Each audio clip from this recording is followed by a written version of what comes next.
35, Hannah Lopez. 8, Lanisa Whittington. 34, Alexandria Romero.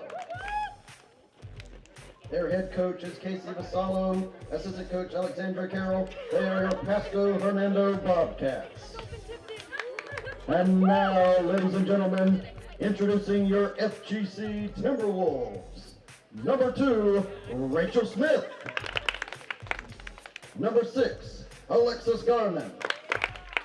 13, Coda Bryant. 20, Layla Arnold. 24, Kenzie Bardrow. 25, McKenna Cripps.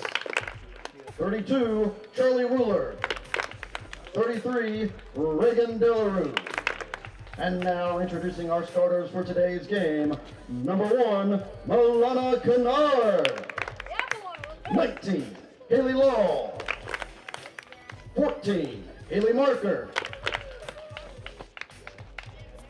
99, Kate Del Alba.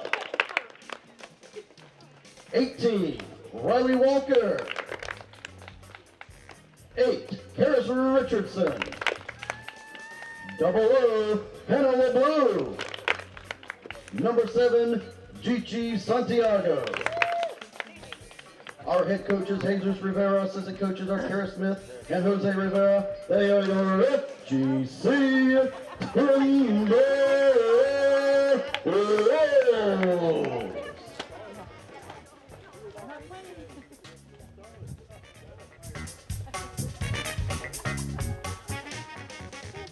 And now, ladies and gentlemen, at this time, we'd like to ask that you all rise and remove your hats for the playing of our national anthem.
FGC TV and the live stream of the FGC Timberwolves softball team as we're taking on the Pasco-Hernando Bobcats.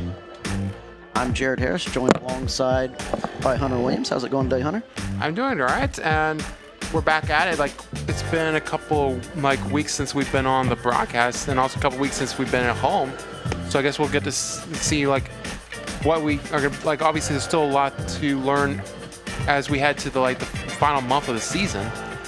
We're here at Game 4 in the series. This is going to be a doubleheader. Currently, the FGC Timberwolves lead this series of Pasco-Hernando 2-1. But, let's talk about the last game, Game 3, real quick. Pasco-Hernando won that game with a dominating 9-1. FGC just kind of caving in there at the 5th to 6th inning. Managed to just get 4 hits and stranded 11 runners that game. So Pasco-Hernando really coming in with some momentum here. Yeah, and right now, like when we look at this series, right now Pasco is the only conference opponent that FGC has been able to win the series against. So obviously we look at this as an opportunity. You want to try to grab a couple conference wins down the stretch. Hannah Gnajdek up first to bat here. Hannah Gnajdek batting average 317, on base percentage of 364. So far has 26 hits this season. She's staring down Riley Walker. Popped up high into the air and caught pretty easy there by Law. Pop up there to Law at shortstop, who, as anyone that's paying attention right now, there's been a little bit of shifts in our lineup. We normally Kennard is at shortstop and she's at center field today, while we have Law at shortstop. Yeah, very interesting switch up there by Coach Rivera. Up to bat now. Speaking of Rivera, that's number 20. That's number 21 Rivera for the Bobcats.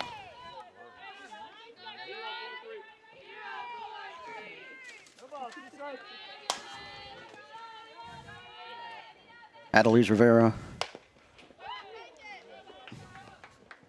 Now, she was the leadoff batter in Game 1 for Pasco-Hernando when they came here earlier this season. Yeah, came here on February 27th. FGC able to win that game 9-5. It's tied early. FGC held a 2-0 lead through 3 innings. Pasco-Hernando was able to battle back in the middle innings, tied and briefly stayed within striking the distance there. Turning point came in the 5th inning when FGC scored 4 runs to take control. Yeah, we remember that one for the fact that we had 2 different rain stoppages before we end up having to finish that game. Popped up the left field and caught by Double O Hannah LeBlue. Yeah, Game 1 of Pasco ended up actually being continued when they went down to Pasco the next day, since they had to finish the last inning and a half after rain stoppage.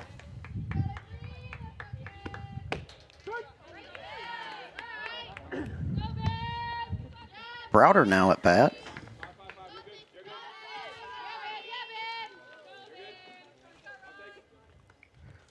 Browder batting average 351, has an on-base percentage of 452, so good numbers.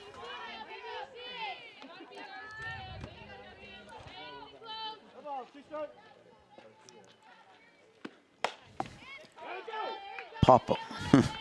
Fouled off to the left there. Yeah, Browder was the number 4 hitter in the lineup for Pasco in that Game 1 that we were here for. Currently in the circle here for FGC, we have Riley Walker. Riley Walker, who's really been our star pitcher this season. Heading in this game, pitched 105 innings. Currently has an ERA of only 2.39. Struck out 90 players so far this season. Yeah, she also has a pair of Player of the Game honors from our broadcast as well. All right, so 2 strikes, 1 ball, 2 outs so far here. So far, no one here on the Bobcats able to get on base. Fouls it off to behind the net to keep that bat alive for at least one more pitch.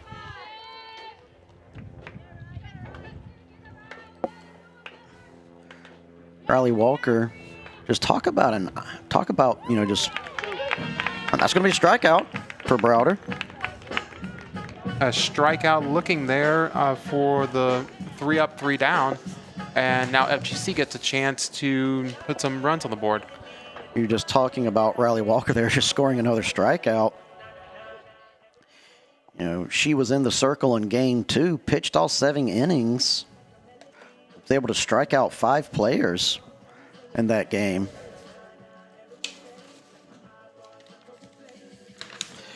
Game 2, FGC won 4-0. Timberwolves are going to be up to bat here in just a second. Our leadoff batter is going to be Milana Kennard. Milana Kennard, good on base percentage, good batting average, but really where Kennard has shined this season is once she gets on base, the number of bases she is able to steal. Yeah, like every time she reaches bases, it feels like automatic steals.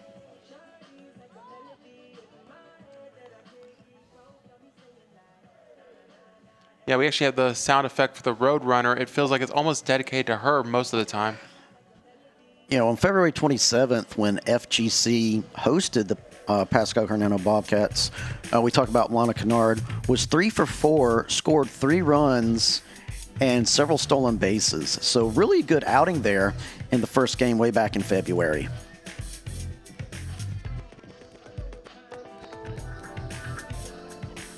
And taking a look at her stats right now, Kennard batting average 359, but it's the on-base percentage that's really good. 460 right now.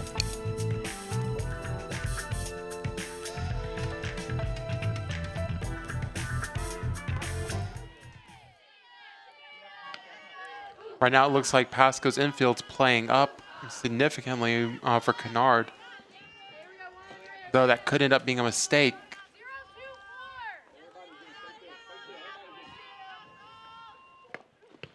Oh, a hit by pitch, and that's going to be an automatic walk.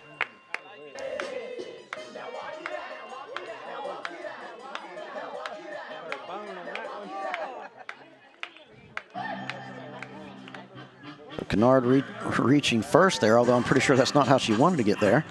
Up next, number 19, Haley Law.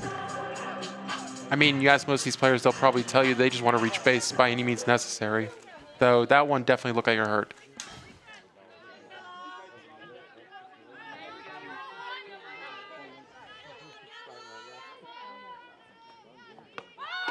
Talking about stealing base, going to try to steal second. Doing just that.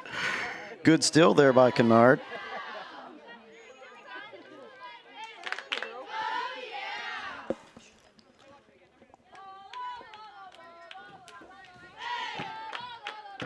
Haley Law still at bat.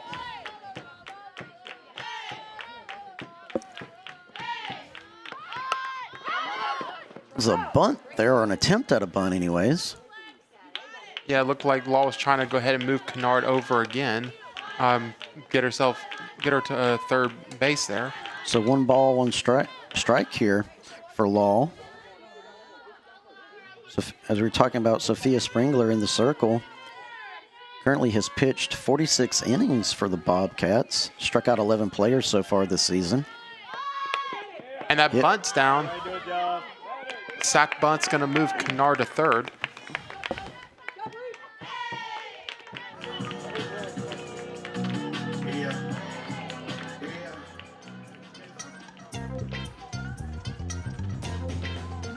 So already, Wolves here in a good position to score. Now our designated hitter here, our DP, number 14, Haley Marker. Right there to the left, and caught though. And that sack fly is going to bring Kennard in. How you doing, job, ladies?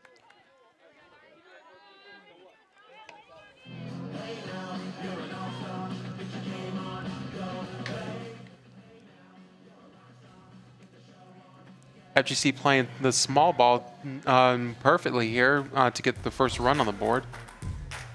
FGC up now 1-0. Up now, Kate D'Alba. Kate D'Alba, who has hit quite a few home runs here for FGC.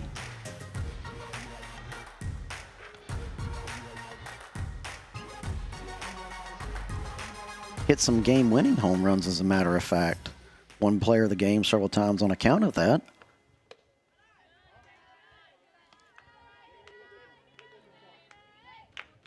Yeah, most notably, we've seen 2 different walk-off home runs against South Florida State, both last season and this season.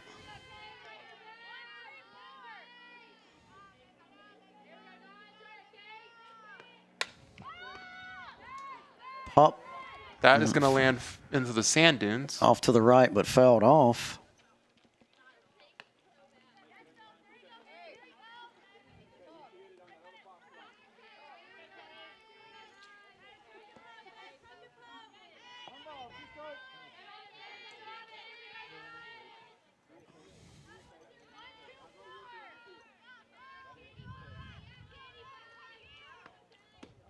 Swing and a miss there by Kate DeAlba.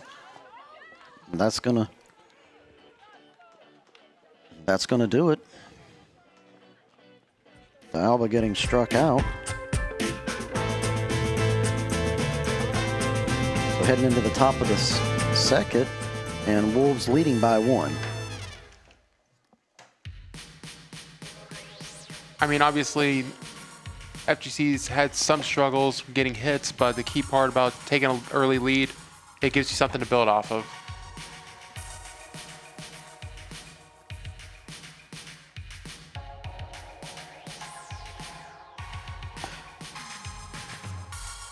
Now, Sophia Springler having a good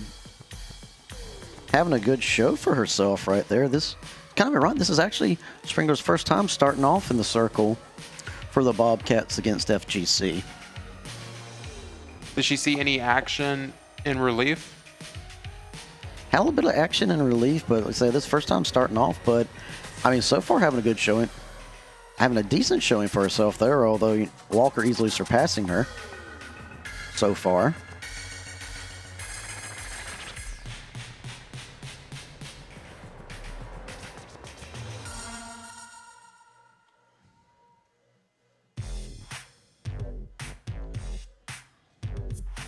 Yeah, when it comes to that first inning, the hit by pitch really was what made the most difference in that in FGC taking that lead, just because you put the most dangerous base runner for FGC on the base path. Obviously, she was able to steal second, moved on a sac bunt, and then got home on a sac fly by Marker. Schultz now up to bat. Game 1, Schultz was able to produce. She was 2 for 4, even hit a double.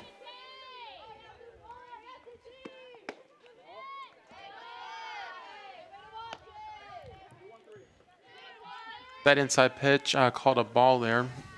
Seems the umpire didn't like the inside. Swing and a miss there. Schultz in game 2 had 3 at-bats, was able to get 1 hit. Wasn't able to score a run, though.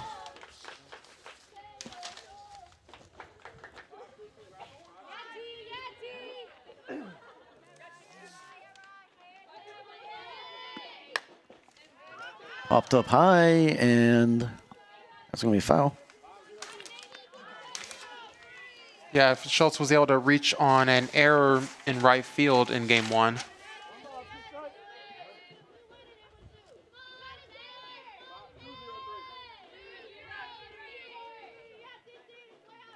Walker with the pitch. Strikeout swinging there. Another strikeout for Walker. Easily showing why she's our star pitcher.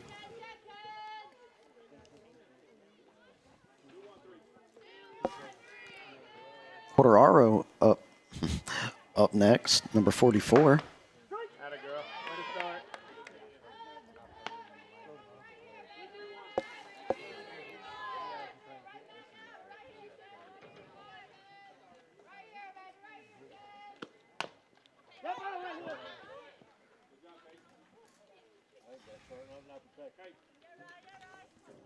That'll be called foul there for to go behind 0-2 in the count.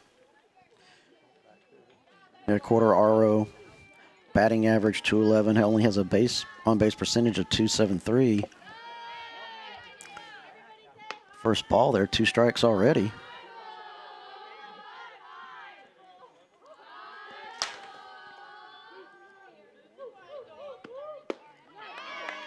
That's going to do it. There.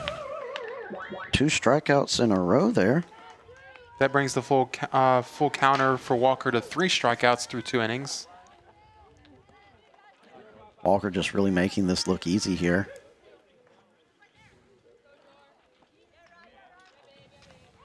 Up now, Jordan Marola. Jordan Marola currently batting .244.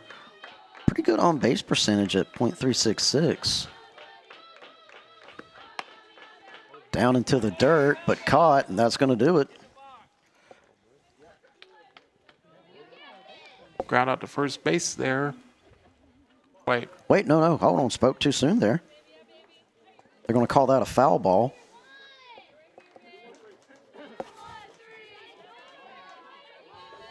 So 1 ball, 1 strike, 2 outs. Marola hitting it down to the ground, easily picked up by Walker and thrown to first, and that's going to do it.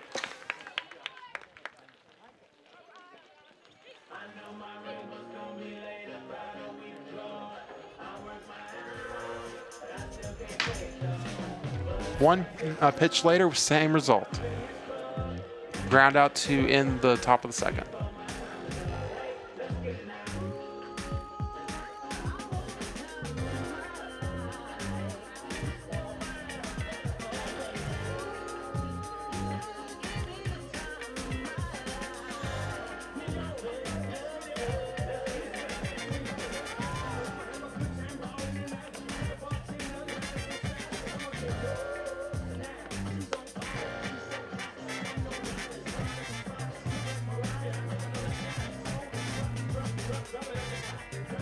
And it's going to be Walker up next at bat. Well, she's already made an impact in the circle. See what opportunity she has to make an impact in the batting lineup. Walker batting average of 163. So far has 7 hits to her name. Has managed to score 3 runs this season.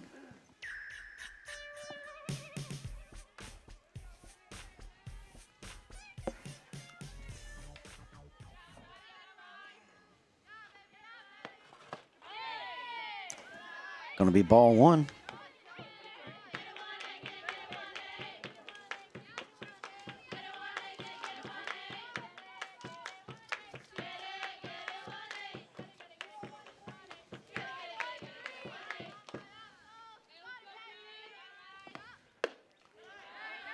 Ball 2. Spengler perhaps having a hard time here trying to figure out Walker.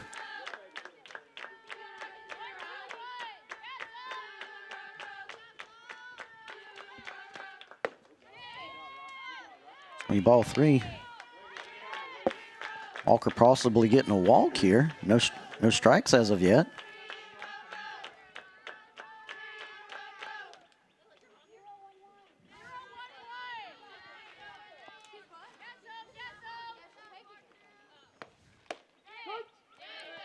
Strike 1.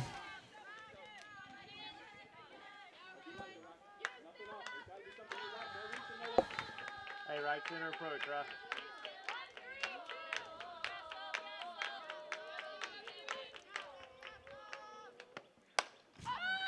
High up into the air, but caught by Quartararo, so that's going to be the Wolves' first out here for the bottom of the second.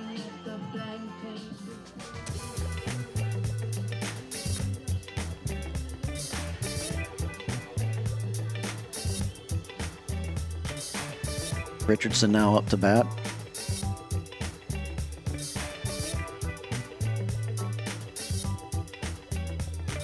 Richardson in the first game of the series back in February 27th was 1 for 4. Got an RBI as well, though.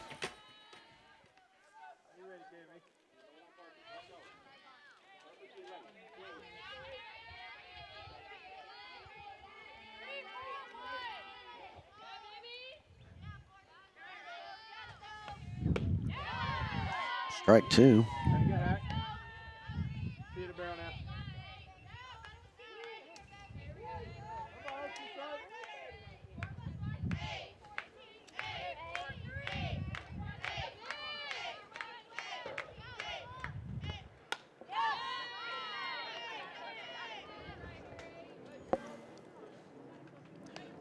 So 2 strikes already for Richardson.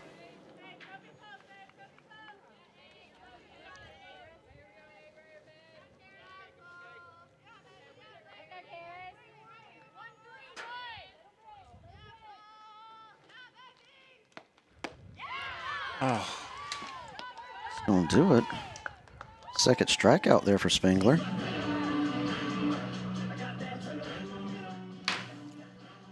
Hannah LeBlue now up to bat.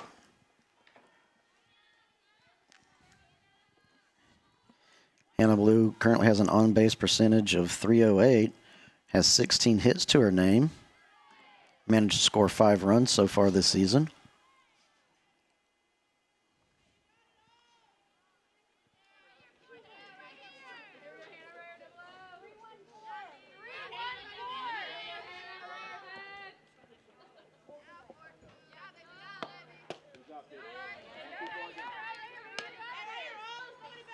pitch looked a bit low there for the ball, too.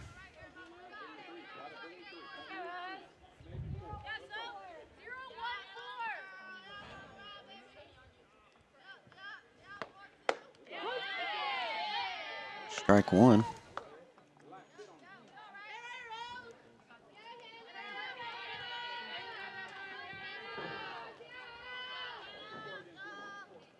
Spengler taking a moment.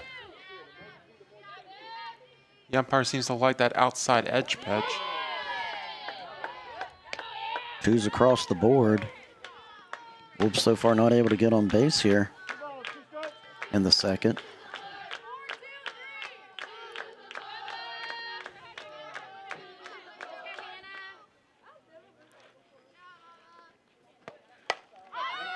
And Hit up that's high there to the right, but caught by Gnajdek, and that's going to end it.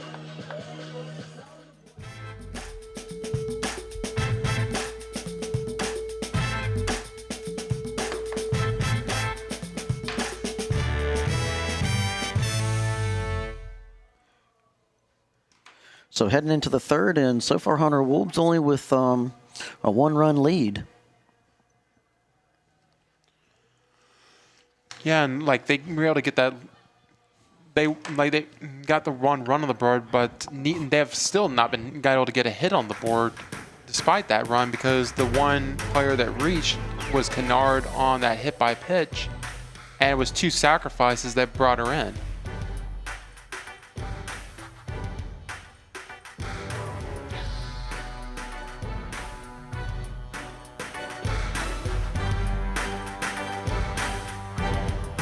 I guess what this is like, we get to like the second run to the lineup if FGC's hitters will adjust to the pitcher.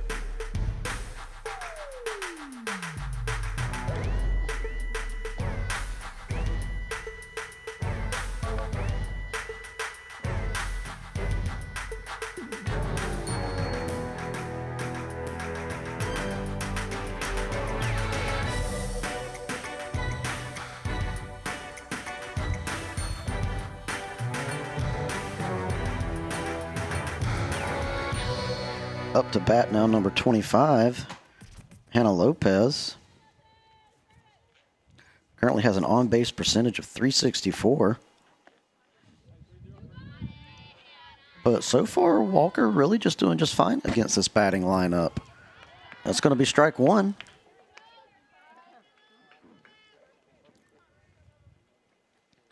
Hannah Lopez, the DP for the Bobcats today.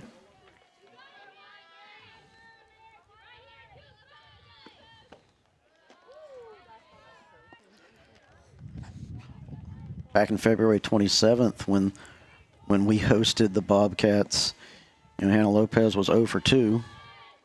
She did get 1 walk and was struck out 2 times.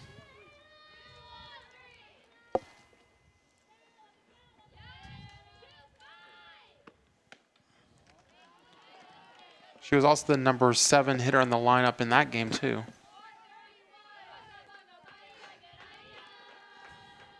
Was actually the pitcher in Game 3. Pitched 6 innings.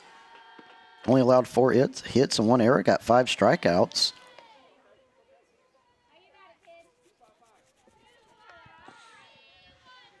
So 3 balls, 1 strike. It's going to be strike 2. Brings us to a full count.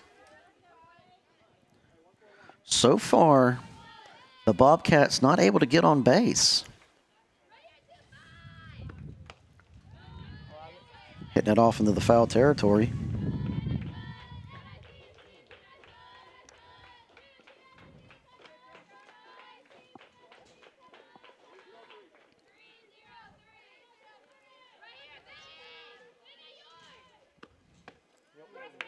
Strikeouts looking there. That makes the total 4 strikeouts for Riley Walker. Hey, way to work, Ralph.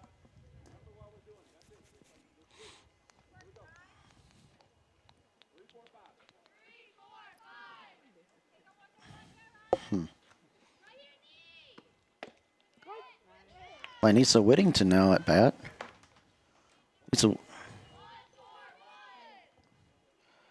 Anissa Whittington also a pitcher. He's pitched 56 innings so far for the Bobcats. Yeah, she was not in the lineup the first time when we saw Pasco-Hernando on the 27th. 2 strikes so far. That's going to be a 3rd strike. Strikeout number 5 for Walker. Walker just on fire right now, really having no problem finding the zone.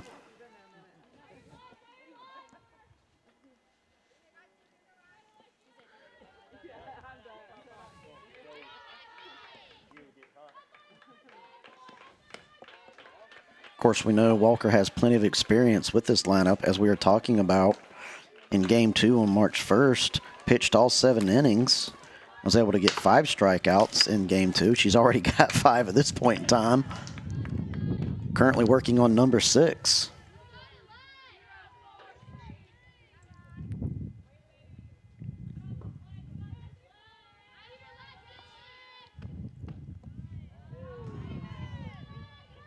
Two balls, 1 strike. And as of yet, Bobcats not been able to get on base.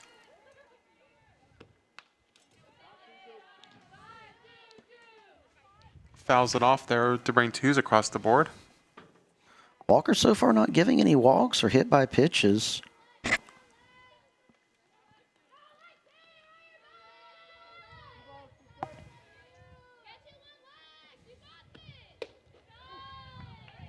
That's going to be ball 3, so full count.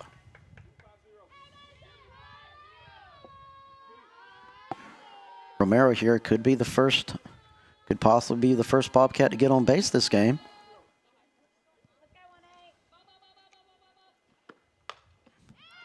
That's going to be fouled off into the stands.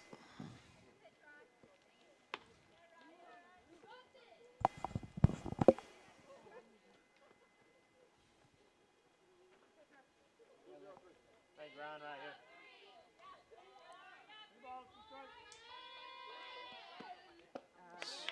Strikeout there for as she strikes out the side, and that will be strikeout number 6. 3 strikeouts in a row there for Riley Walker.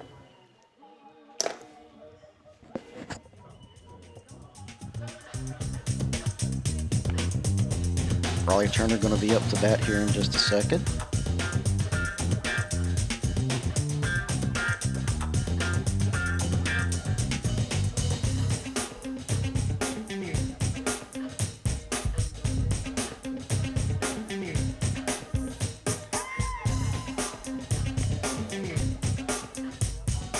In between the innings, we have low on the speakers system here at the stadium.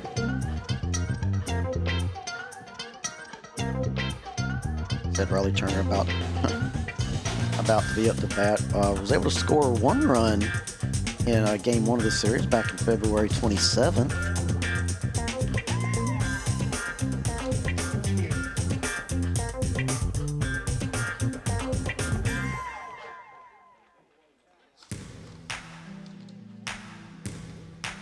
Yeah, she was able to reach on a fielder's choice in the 6th inning of Game 1.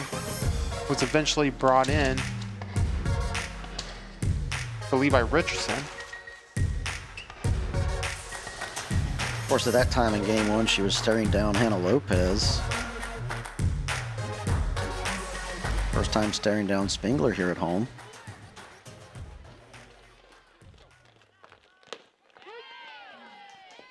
Spengler so far only getting one strikeout in this game.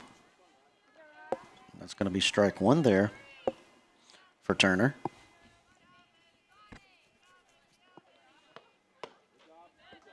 Ball one. Too much to the right.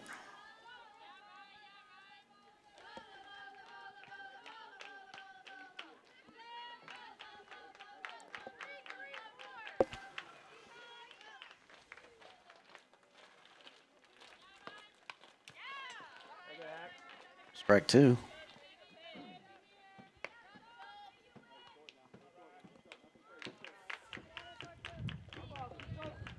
Hey, we're right here.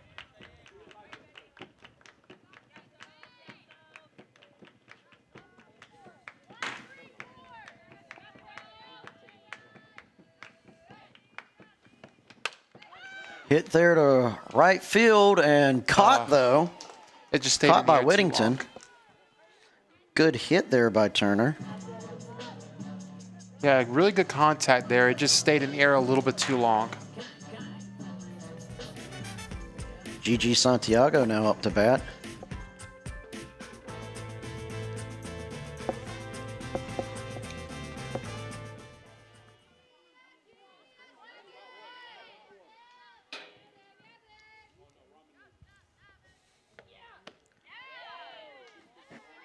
Back in game one on February 27th, Santiago was 1 for 3. Hit a double and an RBI of 2, so not too bad of a showing there. Of course, she was staring down Hannah Lopez. Not sure how she's going to do here against Spengler.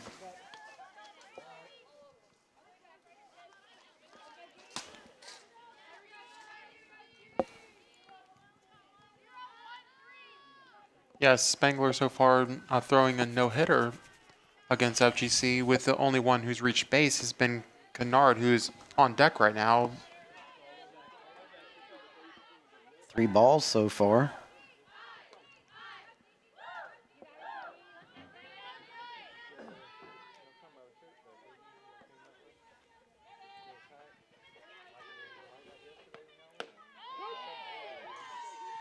It's going to be strike one.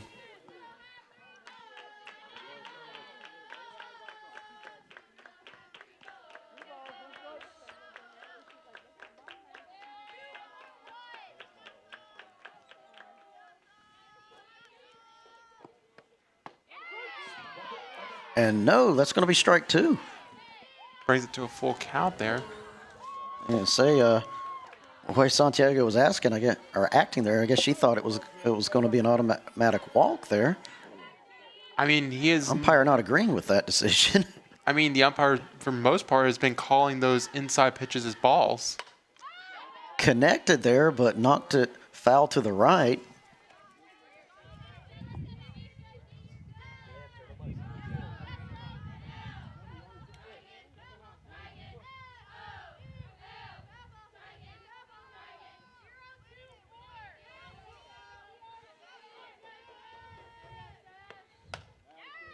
Down into the ground, miss, going to try to make it to first.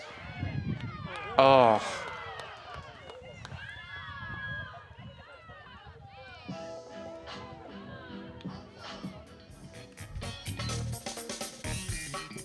Looks like second base will get the credit for the put out there.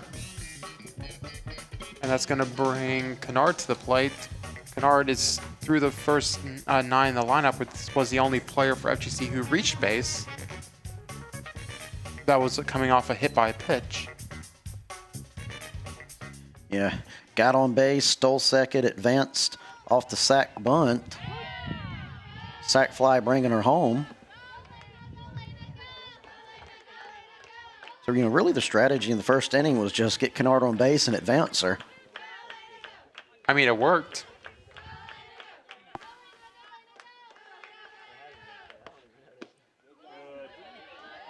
She's got to hold off there, as that will go for ball one. I think Spengler was trying to bait her there just a bit. Yeah.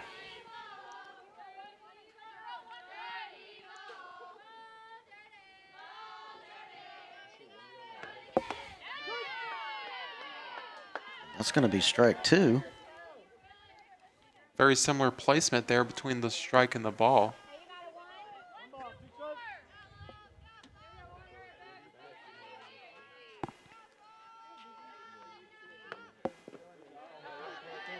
Ball too.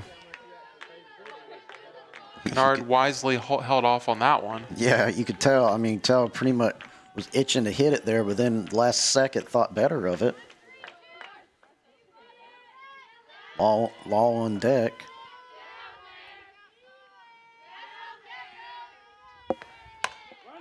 There to the right. Caught though. Caught by Whittington. Our second catch here. And that's going to do it.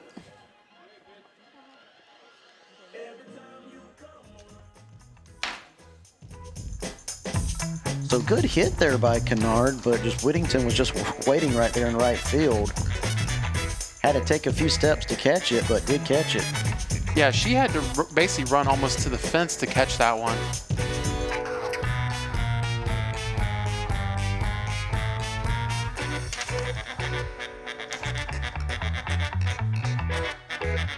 And through 3 innings is a 1-0 lead for FGC.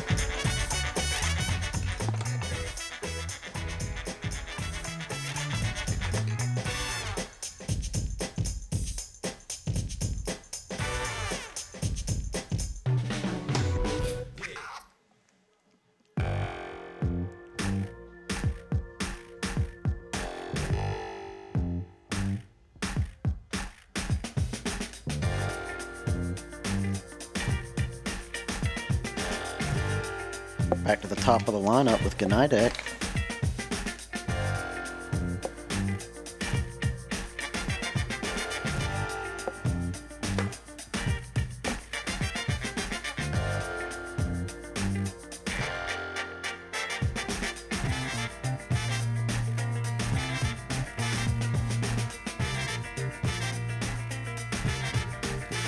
See if Gnajdek can fare any better here at her second at bat. There to the left, and yeah, well, she adjusted. Home run there for Gnajdek.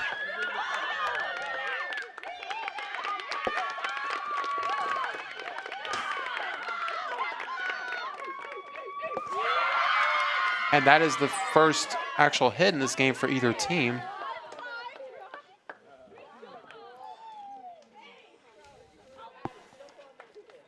Good hit there to, to left field. Give Gnajdek her props.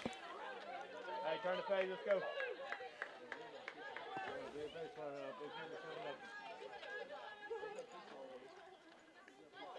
And you know, Walker, she, last inning throws three strikeouts in a row, and then she's staring down Gnajdek here in top of the fourth, and Gnajdek immediately hits a home run. Can that easily take a pitcher out of their zone? It can. It just depends on the level of confidence the pitcher has, and whether. There's the bunt. Number 20 going to try to make it to first. It kind of seemed like a bit of miscommunication there as they were trying to figure out who to. I don't know. It seemed like they at first thought it might have rolled, was going to potentially roll foul, but it just stayed put. And then they had to decide who was going to actually make the throw. Yeah, that was a choice there by Rivera, just going for the bunt. I mean, it paid off well. What do you think led her to make that decision? I think I don't know. Sometimes they feel like if you study a team and you see that they're not quick to react to the bunt, sometimes you'll bunt for a hit and hope that they're not quick on their feet to get the throw down to first. And that seems to be what happened there, because it kind of seemed like there was a bit of hesitation on who was actually going to field the bunt. Browder now at bat, and wait a minute, Rivera going to try to steal second. Looks like caught stealing there.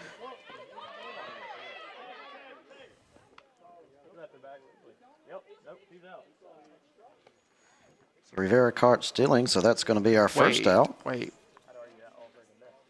They are going to rule interference call there and let her reach, but I don't know. They might be trying to. Hold on, yeah, they're going to discuss it. Umpire's going to discuss it here, there. You see, what do you think, Hunter? You think they have a? I don't like. I didn't see what they were calling the interference on.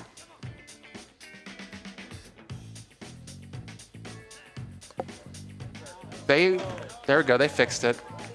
Totally wrong. What?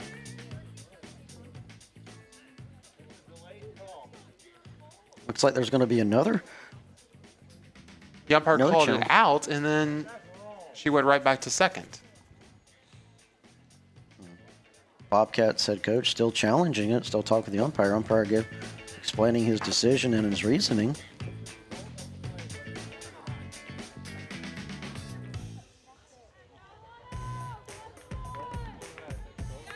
And after a lot of discussion there, they finally ruled her out, so that'd be caught stealing by Luna.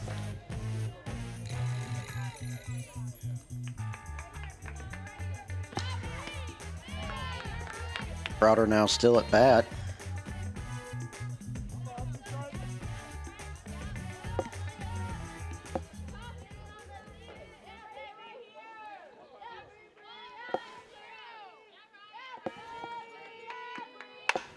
Connects beautifully to the center, but caught by Kennard.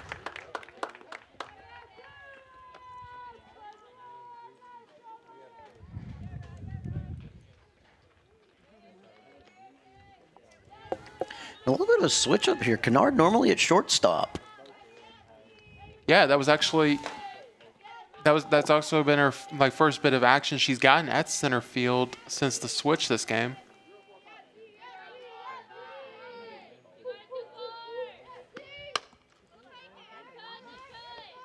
Schultz connecting there, but fouling it off to the right.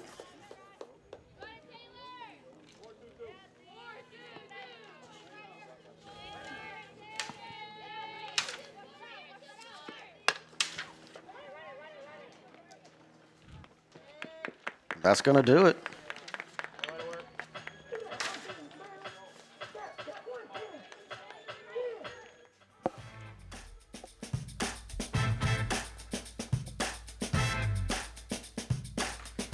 So we're all tied up here. Much better inning for the Bobcats. And a beautiful home run by Gnajdek. Rivera was able to get on base until she got caught stealing. Law going to be now up to bat here in the fourth for the Wolves. Also, we were talking about the putting Kennard at center field. She has played outfield before when she was in high school, so it's not completely foreign of a change for her. So my guess is they just wanted to see what they can do with just testing out different lineups and see if they can spark something new.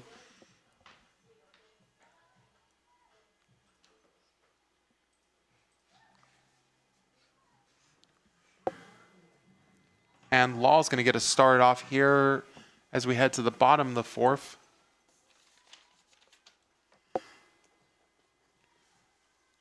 Law was able to move Kennard on a sac bunt in her last plate appearance.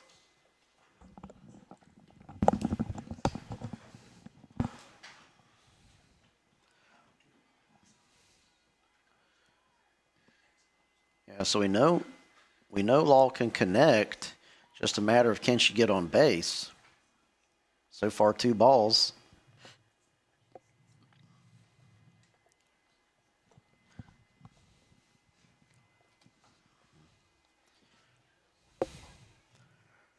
Spengler had a rough start there with that hit by pitch on Kennard in the first, but since then, certainly throwing a lot better. So far, only 2 strikeouts. Law potentially staring a potential walk here, up 3-0 in the count. And that's going to be ruled a strike.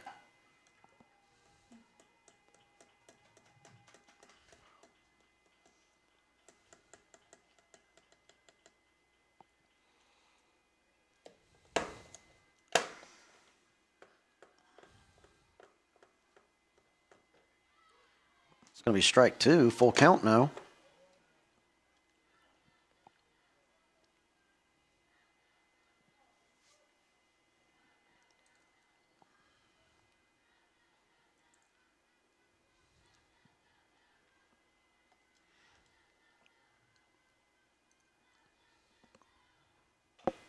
Down into the ground.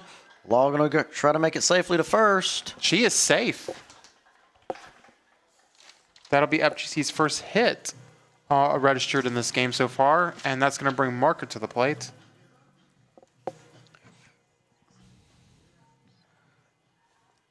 Marker, a dangerous hitter to be staring down when you've got someone on plate.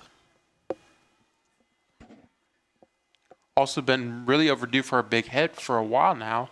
Yeah. Batting average 491, on base percentage 547, right there to center, and there we go. Looks like Law is going home. Law just going to make it on home. Did she make it? She Safe did. and sound. Marker living up to her stats. A beautiful double and RBI of 1.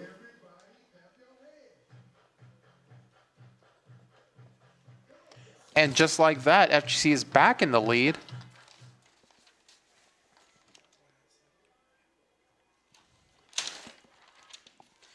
And now you've got another power hitter in Del Alba.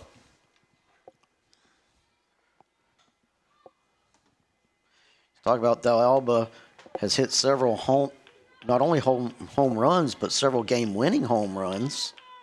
And she's got a runner on second, so really everything's really set up beautiful for Del Alba here. I got to think that South Florida State's glad they're not having to play any more home series against Del Alba. And Del Alba there with a great home run in that game. Pitch from Springler. Connecting beautifully over there far to the right, but Winnigan catches it. But wait a minute, Marker's going to move to third on that for a sac fly there.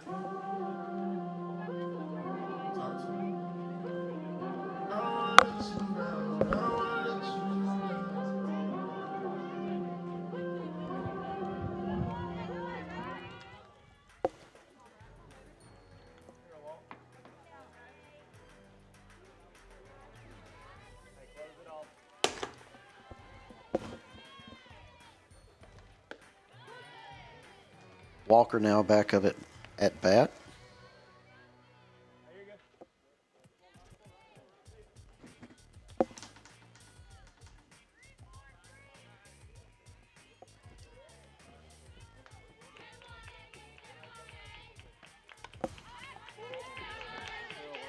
Hey, we're good? Hey, stop after the ball. Stop after second horse. You got it? Drive the green. Drive the green.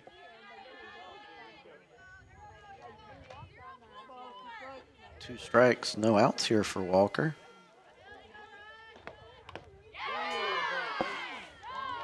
That's going to do it. That's going to bring Richardson to the plate. Richardson already been struck out once by Spengler. Very interested to see how she's going to adjust here.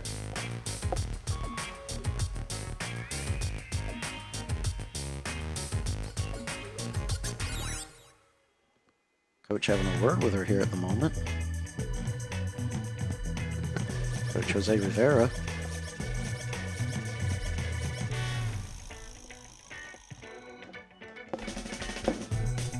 What do you think he was telling her there, Hunter? I'm wondering, like, what... There seems to be some sort of discussion there, but I'm not sure what they're discussing at this point.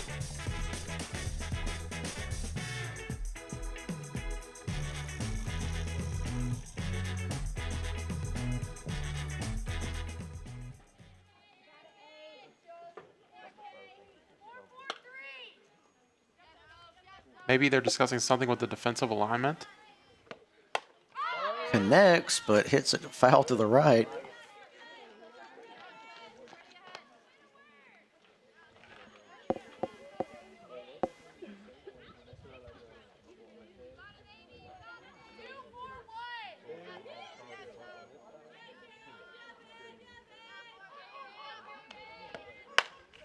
Right there to the center, down into the ground. Number 8 going to make it to first.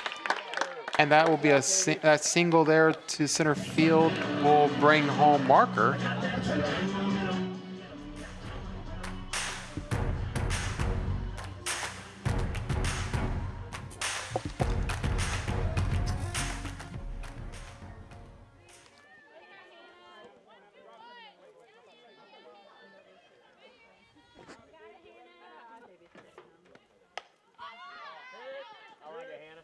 That's foul to the sand dunes for strike one.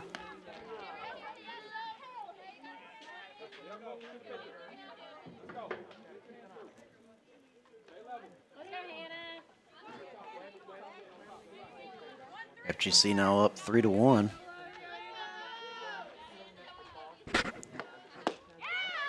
A miss there by LeBlue. That was definitely a timely hit on that last one by Richardson, who has had a couple of really good games for us this season, most notably this series with Thomas University, where she went 6 for 7 in that doubleheader. It connects, but caught by Rivera, so that's going to do it here. Takes us to the 5th inning. So the Wolves so far with their best inning. 2 runs scored, 3 players able to get on base.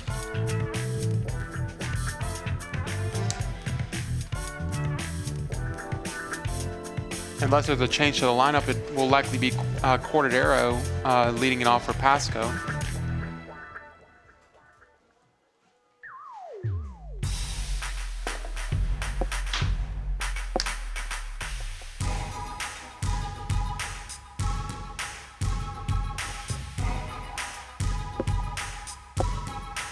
Riley Walker still in the circle.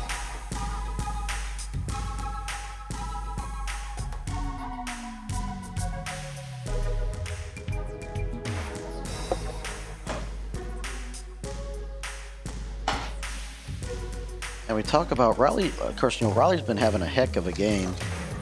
6 strikeouts so far. You know, had a little bit of trouble. Of course, having a little bit of trouble there in the 4th when she stared down Ganidek, and Ganidek hit that home run. Now she's staring down Cordero. And ooh, almost a hit by a pitch there. She's already struck out number 44 once in the 2nd. Yeah, 1 of 6 strikeouts for Walker through this game. That line drive right into Walker's face.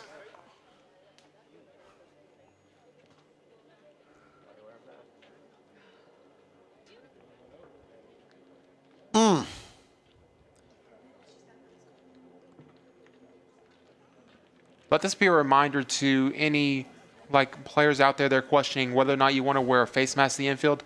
Let that be a lesson why you do wear it.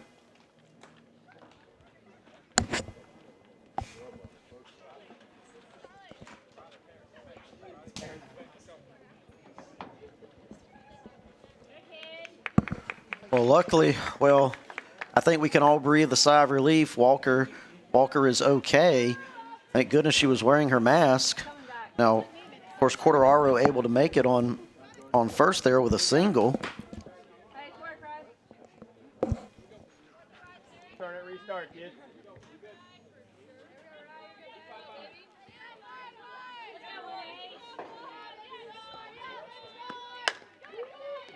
Oh, yeah. Go, faster! Go, we're past the fielder. Oh, it looks like she was able to catch that line in there. That'll be our first out.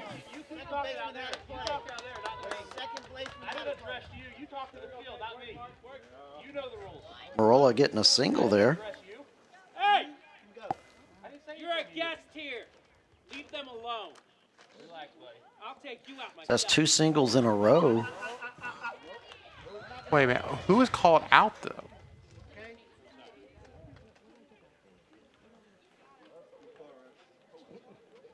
What happened there?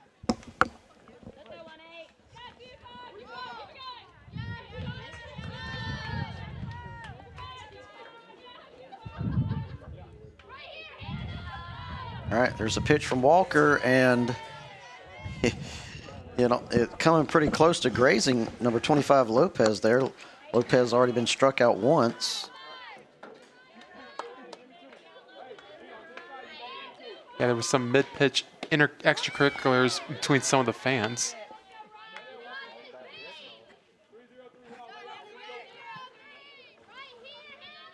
Hear that scuffle there on first. Quartararo was the first out. Marola now on first after that single.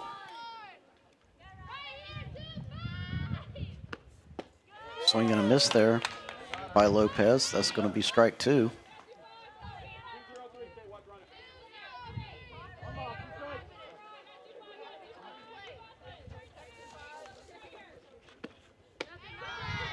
Ball 2. Marola was thinking about running to second, but Alba was ready for her.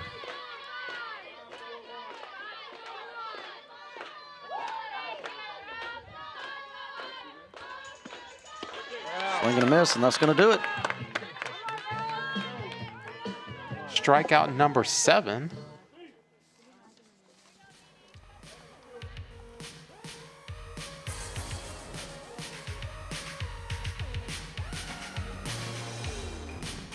Whittington now up to bat. Swing and a miss, that's going to be strike 1.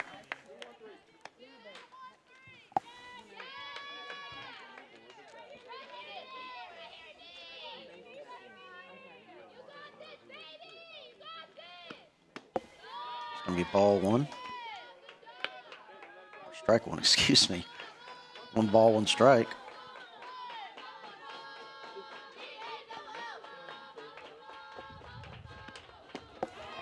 Strike 2.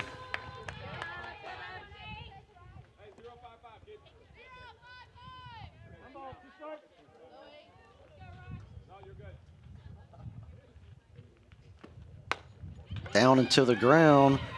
Caught by third, thrown to first.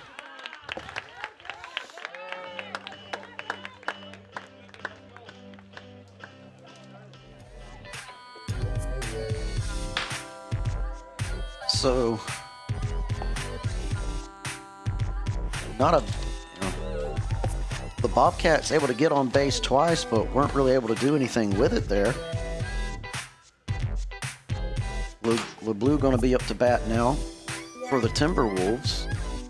Timberwolves leading 3-1 here in our first game in this doubleheader.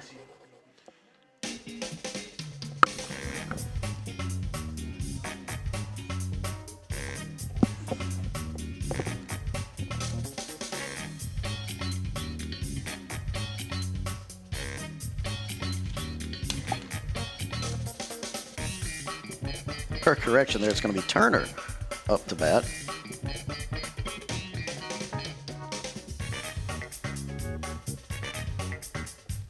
Yeah, Turner in her last flew out to right field. Oh, in her first at bat today.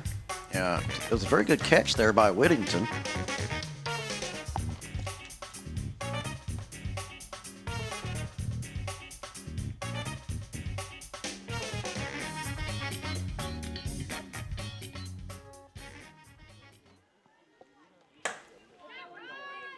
Let's see what Turner can do against Spengler here. This second at bat.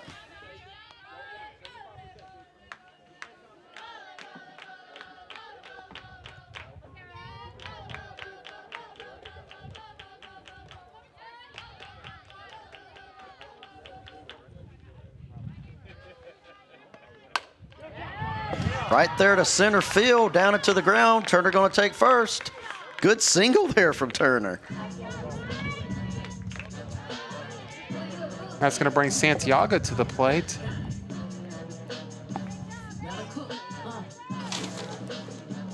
And Santiago grounded out to second on her last at bat. Let's see if she can have the same kind of luck Turner just did.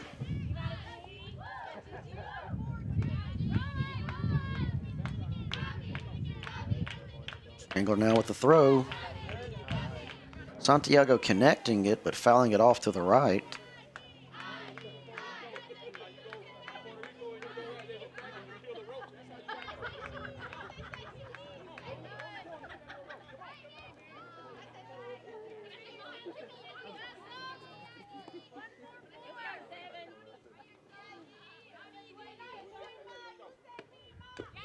That was a little low there, so that's going to be ball 1. Turner with was thinking there a moment about trying to steal second.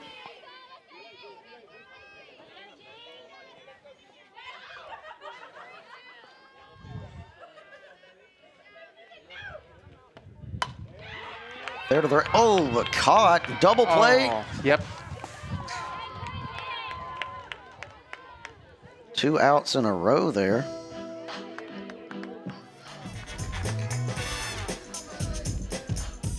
And that's going to bring Kennard to the plate.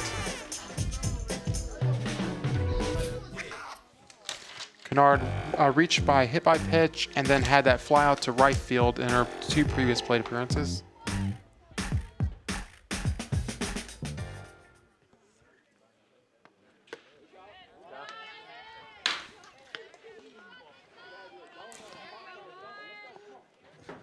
Kennard connected beautifully there in the third, but went out to right, but Whittingham was waiting.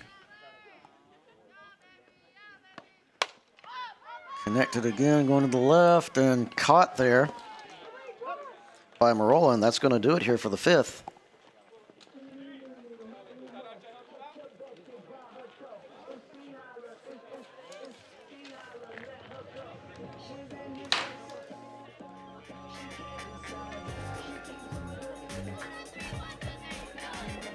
As we head to the top of the 6th, definitely worth noting Walker's performance.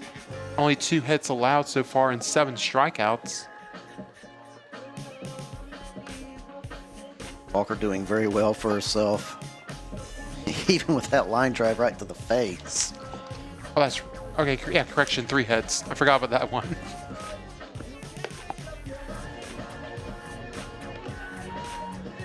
Romero going to be up to bat.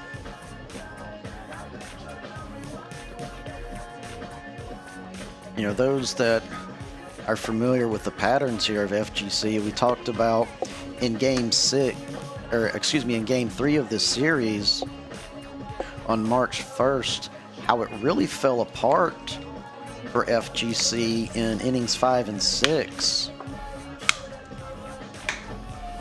Game was close early, but, you know, it just blew open for Pasco-Hernando there in the 5th and 6th innings. And, you know, we saw a little bit of frustration there in the 5th, so, you know, one hopes that we don't see a repeat of game 3 here. That lands foul for strike 1 there. Yeah. Good connecting there from Romero.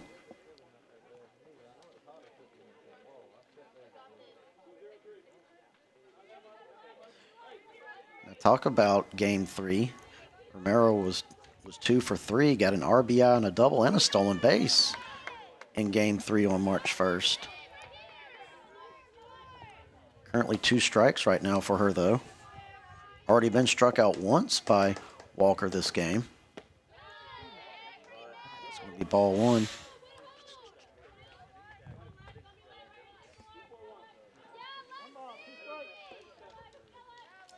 They'll have the leadoff batter on deck after this one.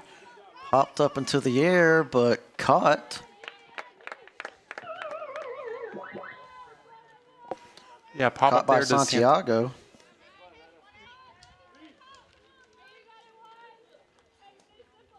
Back to the top of the lineup now.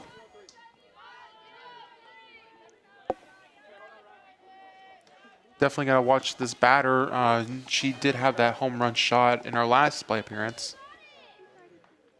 I mean, you talk about in 2 at bats, she's connected both times.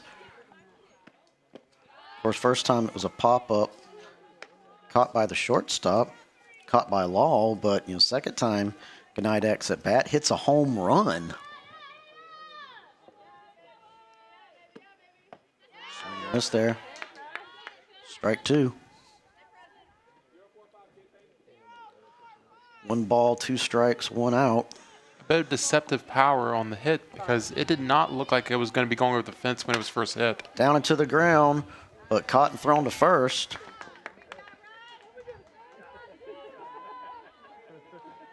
That way to be a fielder. That one grounded back to the pitcher.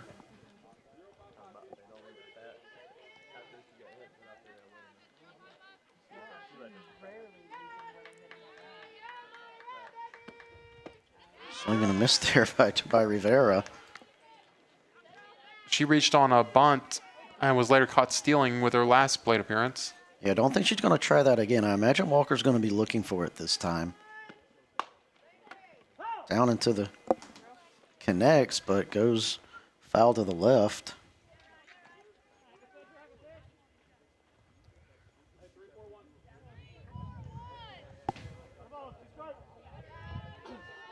Two strikes, no out, or 2 strikes, no balls.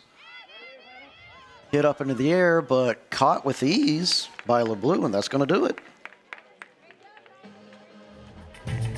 And just like that, 3 up, 3 down in the 6th as we head to the bottom.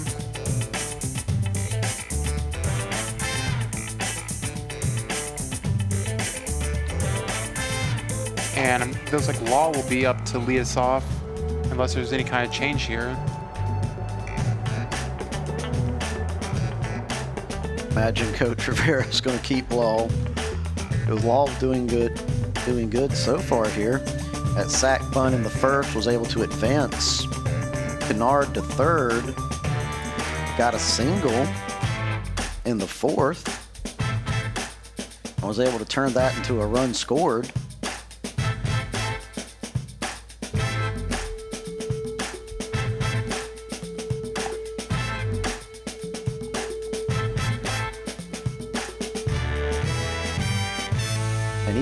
And even if Spengler is able to get past Law, you have Marker coming up. Marker hit that beautiful double and also scored a run. And you have Alba after that because this is the 2, 3, and 4 in the lineup.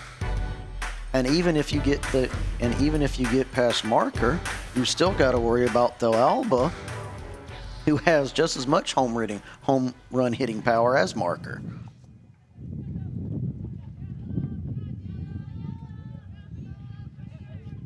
Matter of fact, it was Del Alba's sack fly that was able to advance Marker to third. Yeah, that set up a single by Richardson to bring Marker in, which is what got us to 3-1 on the scoreboard. Yeah, 4th inning, very good inning there for the Wolves.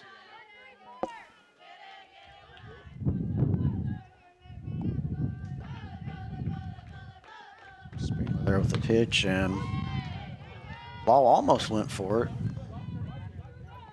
So 2 balls, 1 strike for Law. Bit of a delayed strike call there. He waited until the last second to call that one.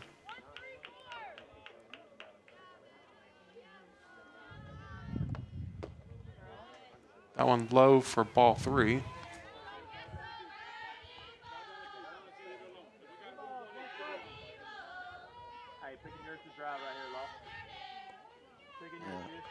Spengler so far hasn't give any walks, with the exception of the hit by pitch there in the first on Kennard. That's going to be strike 2, or no, that's going to be a walk. Spengler giving up her first walk.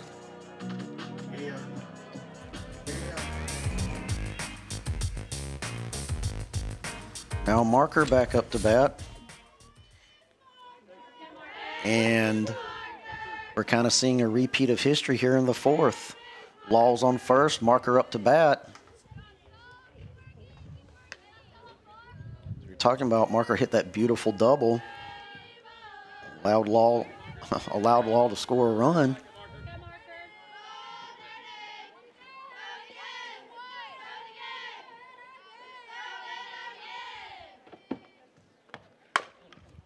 Down into the ground, not caught by first, and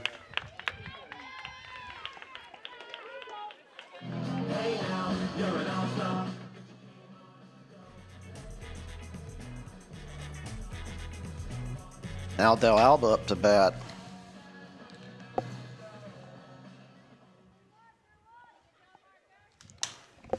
Spengler was able.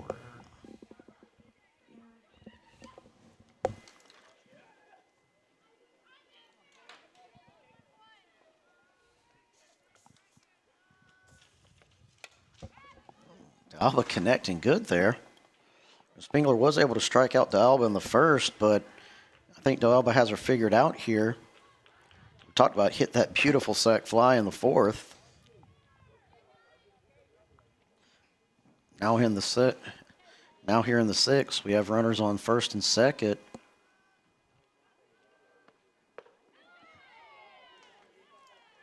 All one.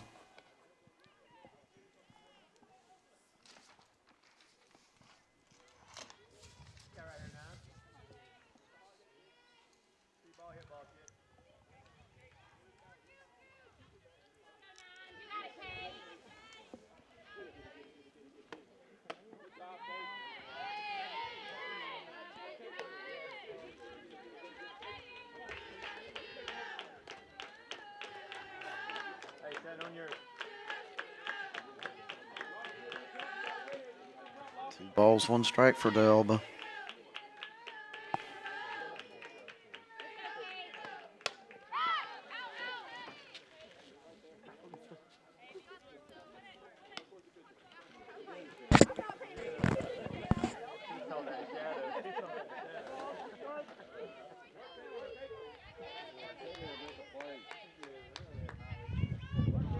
Hey, we're right here now. Spengler's getting some instructions there from the dugout. Connects beautifully to the right. Lands foul. Lands foul. Whittington was trying to run for it. Whittington caught that sac fly from D'Alba there in the 4th. Yeah, if that ball would have likely brought at least 1 run in if it landed.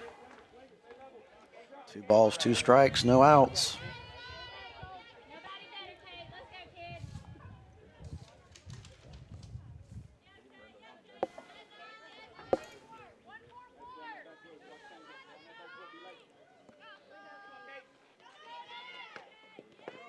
Hit by pitch there, and that's going to load the bases.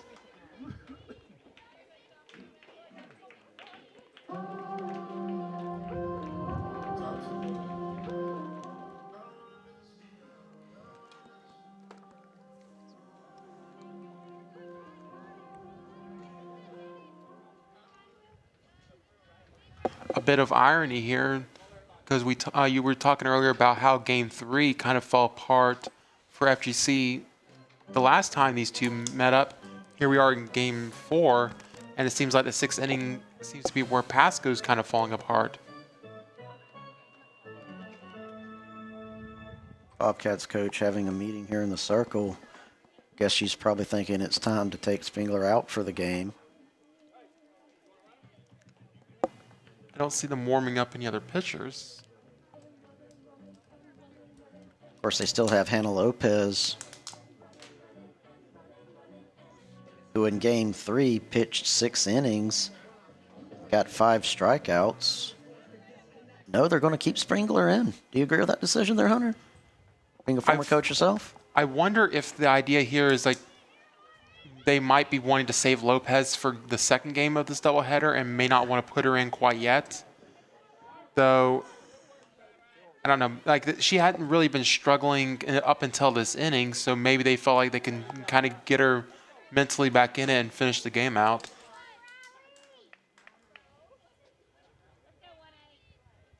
Walker now up to bat. Strike 1. This is really when the pressure is really on the pitcher. You know, when you have bases loaded like this. Especially with no outs. Ron Riley Walker has found herself in this situation more than once and came out just fine. That's ball 1.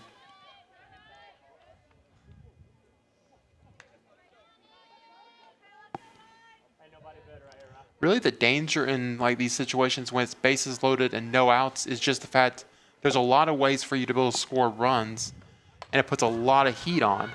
Popped up high and caught. Oh, it dropped there. Dropped, and that one's going to be one that the catcher's going to wish that she can have back. almost an out for Walker, but Romero, the catcher there, not able to, well, catch it. Yeah, when you have bases loaded in this situation, you need the easy outs where you can get it. That's one of those ones where nobody can move because of where the ball is. That's ball 2, speaking of which. So far, Spengler having 2 hit by pitches and 1 walk. Yeah, one of those hit by pitches and the walk also came in this inning. Oh, good hit there to left field, but caught. Sack fly is going to bring Law in.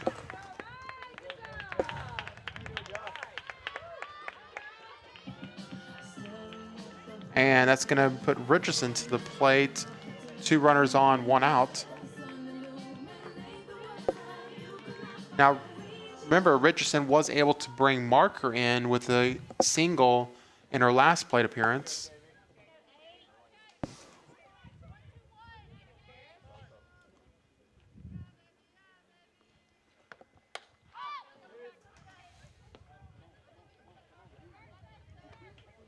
Richardson 1 for 1 in at-bats here today.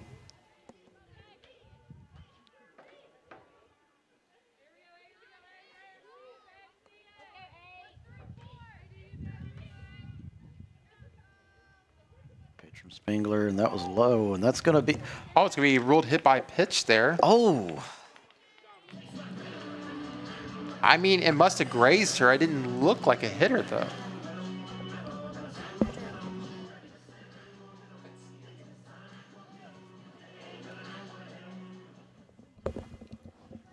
So we were told that she did hit her in the shin there, and it looks like Delarue will come in as a base runner for Del Alba. Delarue hasn't had a lot of action lately.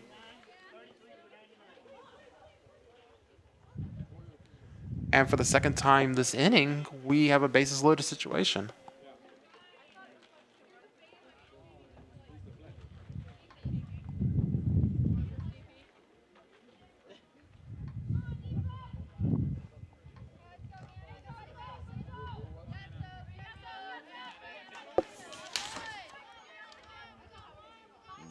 Yeah, Marker on third, number 32 on second, and Richardson on first. These hit by pitches are just costing the Bobcats here in bottom of the 6th.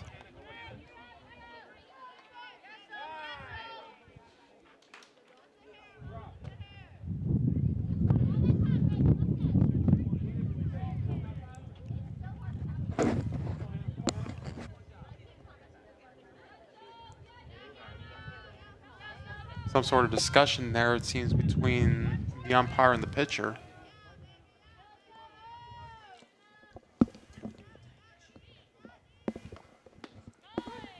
Correction, fixing equipment over with our second base runner.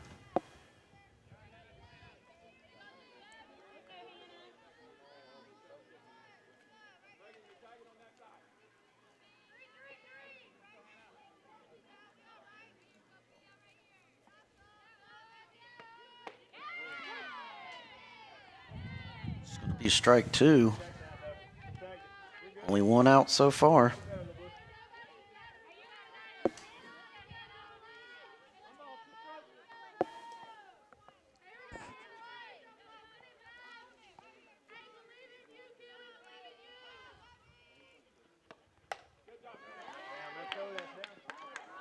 Caught though. That fly out there to right field will keep the bases loaded, but will be the second out. And that will bring Turner to the plate.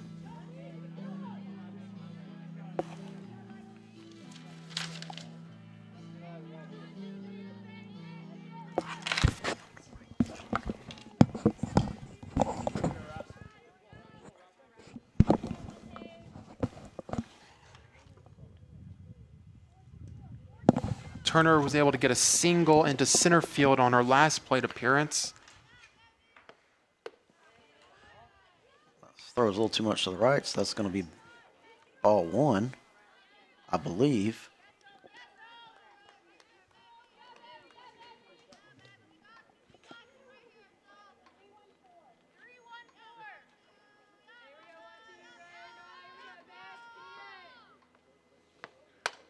Connecting beautifully there over to the right and caught. And that's going to do it. Bobcats can breathe a sigh of relief there. Damage could have certainly been much worse. Yeah, they were fortunate to get out of that one, only giving up 1 run. And now the pressure is on the Bobcats, down 4-1, 3 outs to go. Yeah, they're going to need to tie it up here at top of the 7th, or it's going to be the Wolves' game.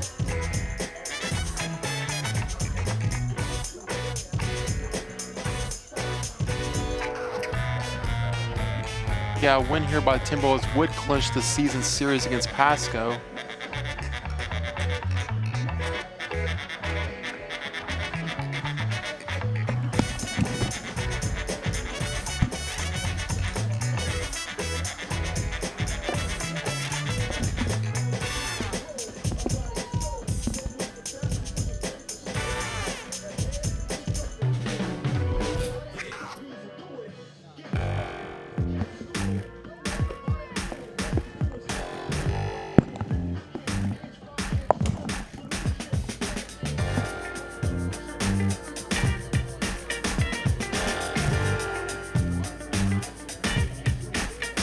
It looks like Browder will get it started off for Pasco to start the 7th.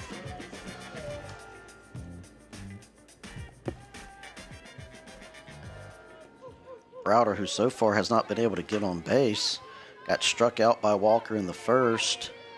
And a fly out to center field was caught by Kennard there in the 4th. 4th inning so far being the best inning for the Bobcats.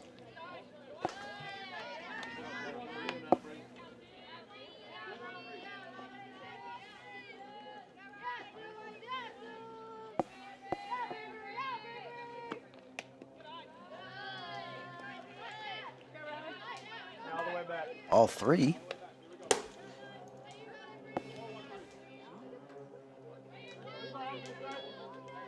Walker here perhaps will be giving up her first walk of the game. And yep. So Browder able to get on base for the first time. Awful walk. You got it right here.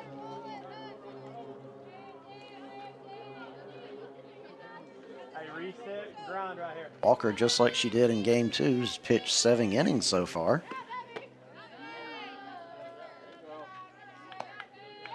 Saw Browder there, with perhaps thinking about stealing second. Alba going to make her think better of it there. Schultz now at bat. Oh, beautiful line drive right there to Richardson. Schultz going to be the first out.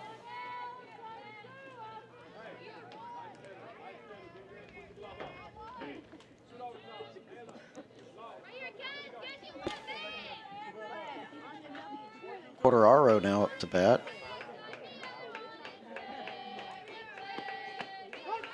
Was able to get on base in the 5th, but wound up being the first out as well.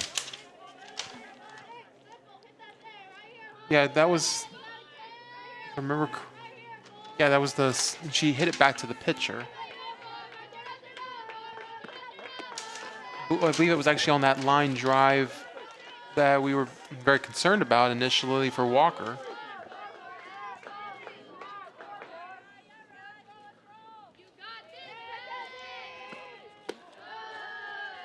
Now you're hooking it.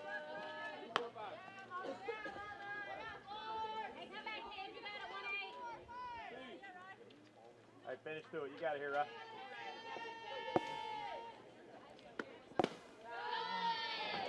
It's going to be ball 3. Walker could be looking at 2 walks in a row here. Nobody better right here. 3 balls, 1 strike.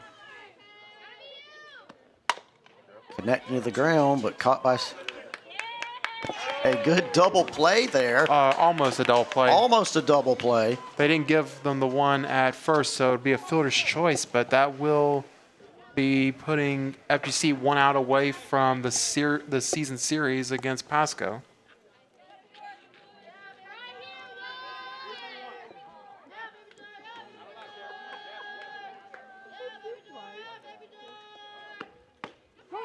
girl.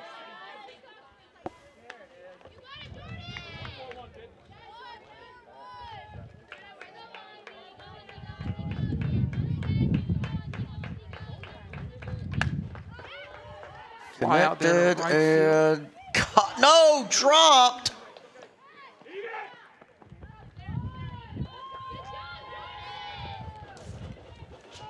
That'll be the first error of the game for FGC.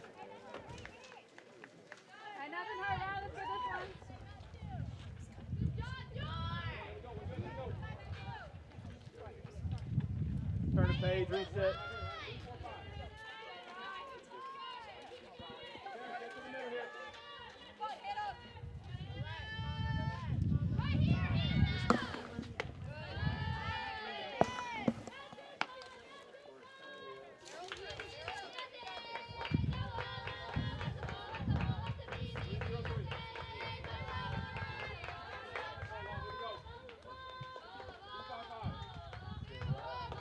Walker just trying to get her composure here. There's a pitch again, and Hi, girl.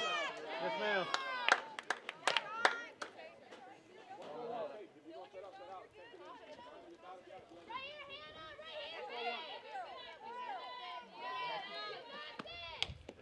Hi, girl, right. That one be fouled off behind home plate to put Lopez behind 1-2 in the count.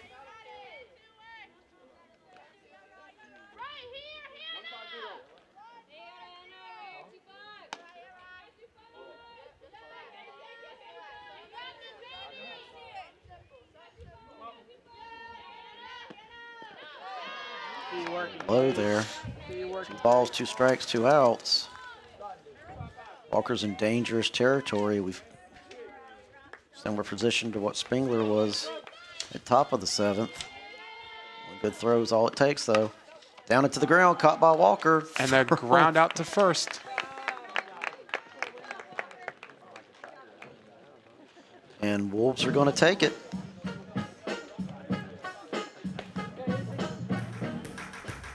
And with that, the 4-1 victory over Pasco-Hernando will clinch the season series against the Bobcats. But we still have one more game to go against them this season in the second part of our doubleheader. That game and that matchup coming up a little later on here on FGC TV.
Time.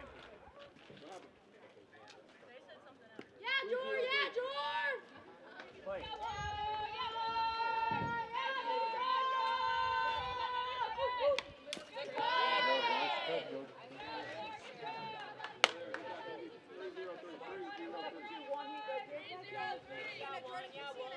Hey, get her right here, kid.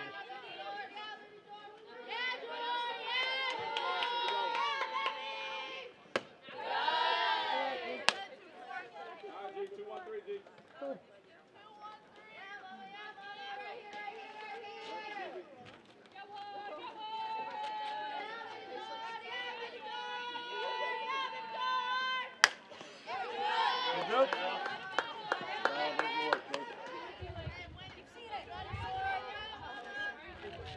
Come on. That's right.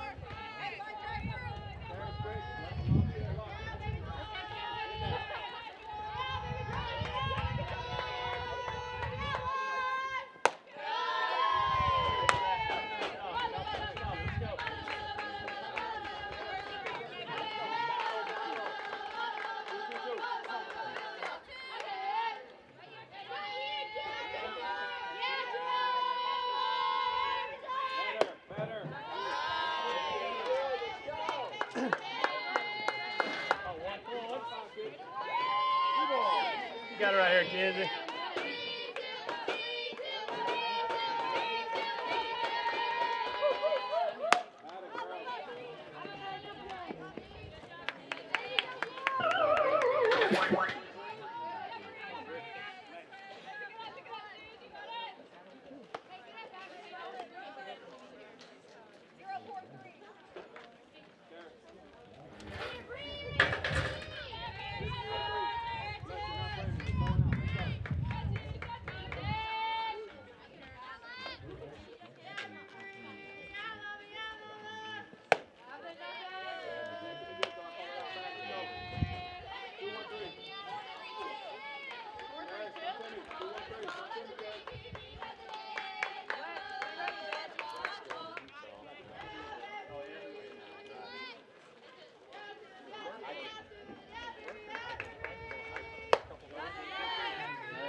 Bring yourself. You got this, baby. I believe. I believe.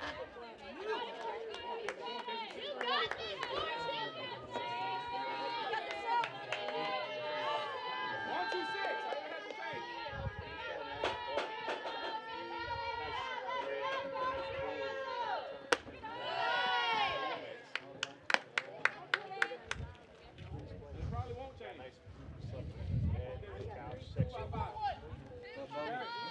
Be alert. That was a squeeze last time.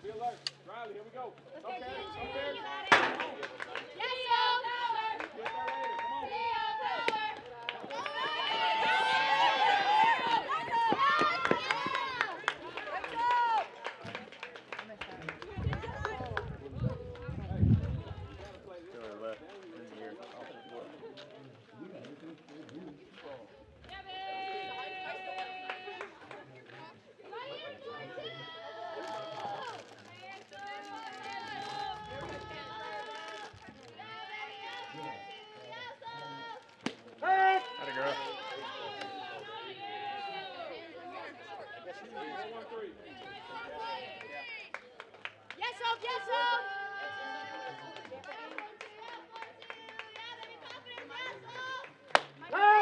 Great job. Come on, come on.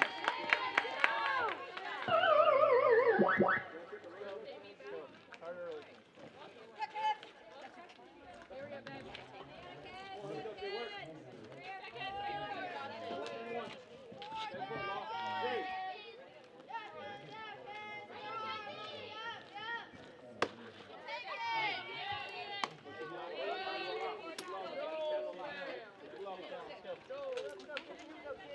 Right here, Kat. 4-3-1.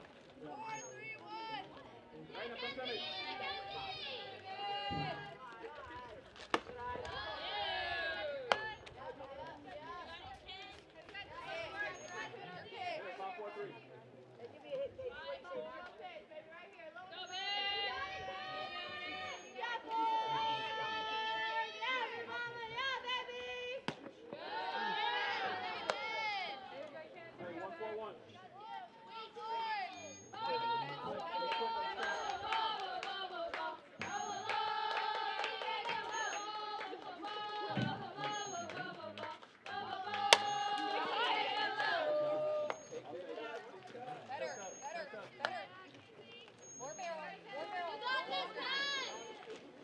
Two balls, two strikes.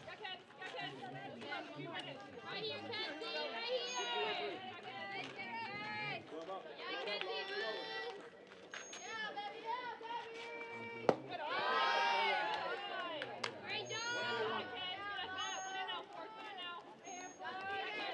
Three balls, two strikes.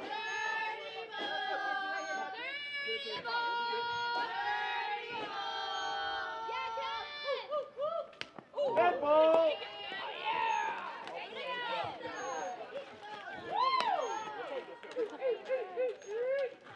Let's go. Yeah, Taylor!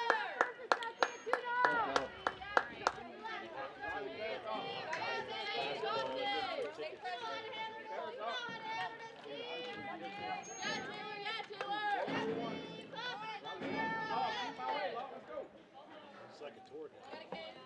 He knows everything. Why is he bringing the struggle?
Three balls, one strike.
You got it right here, Kenzie.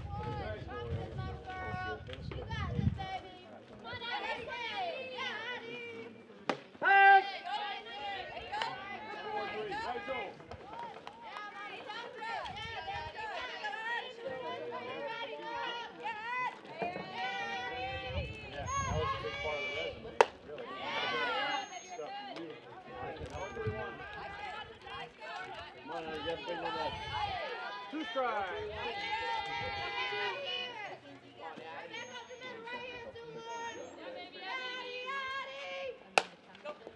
Go down.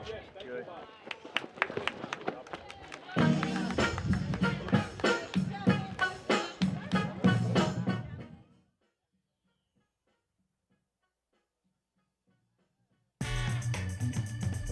Colonial Companies, where excellence meets community. Proud supporters of Timberwolves softball.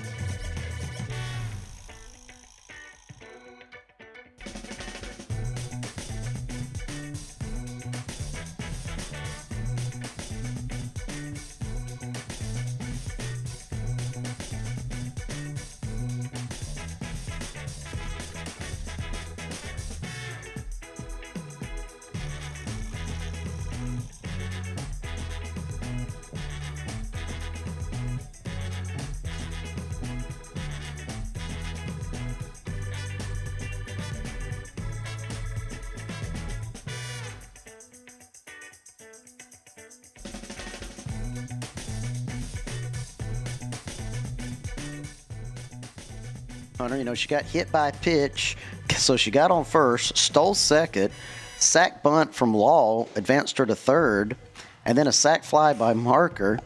She was, and Kennard was able to score the run. Yeah, that was ended up being like this game that was able to get FGC ahead, which they held that lead for the entirety of the game.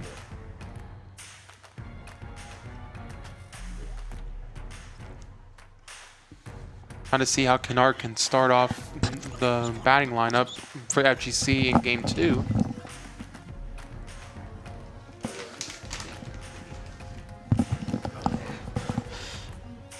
All right, going to see what Kennard can do here.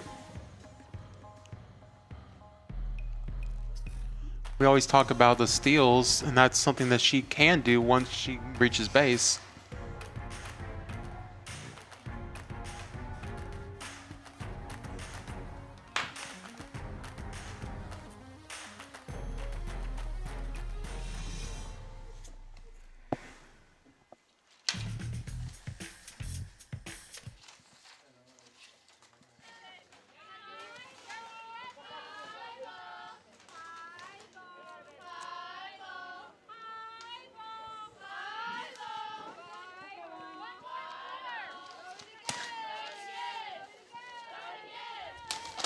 It's a pitch, and that was a little low. So that's going to be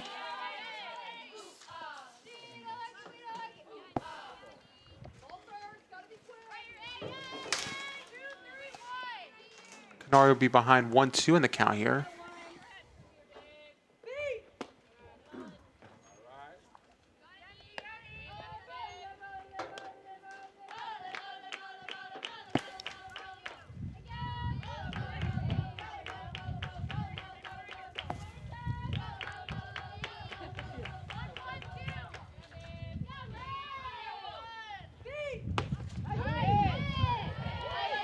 Holds off there, and that's going to bring us to a full count.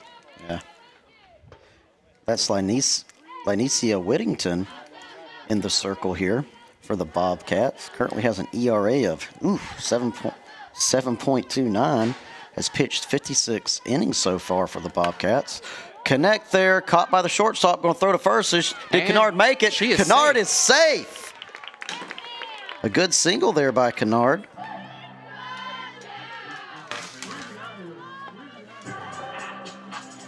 Now Law gonna be up to bat. And Law, very interesting to see if Law does again here in the first inning what she did in the last first inning. You know, sack bunt to just move Kennard along.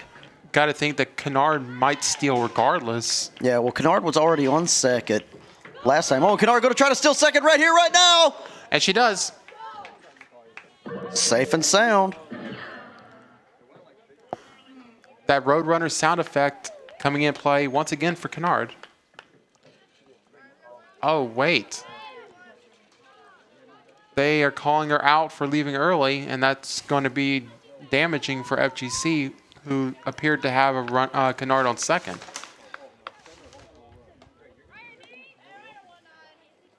That is rare that you see that happen. I can't remember the last time Kennard, for lack of a better way to put it, got caught.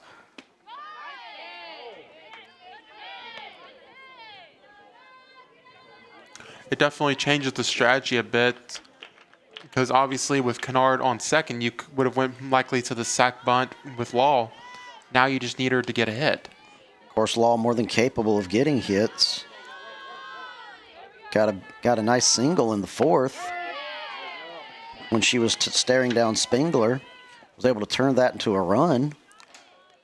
Yeah, she reached on outside the sack bunt, she reached on every at-bat that she had in game one of this doubleheader.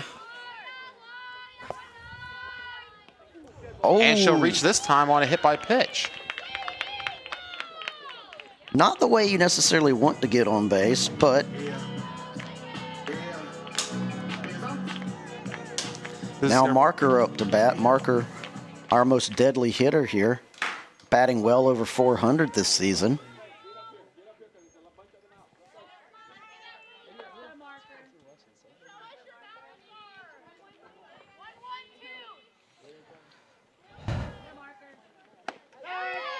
That's going to be strike one.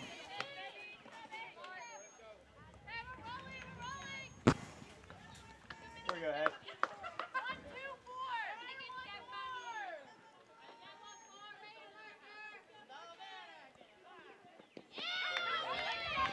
Ball one there on the low pitch that basically rolled to home plate.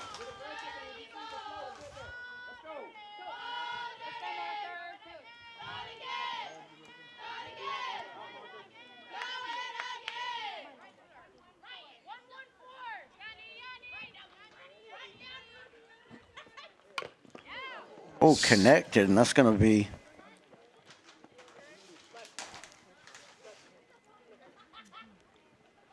Yeah, that one's going to be ruled foul there.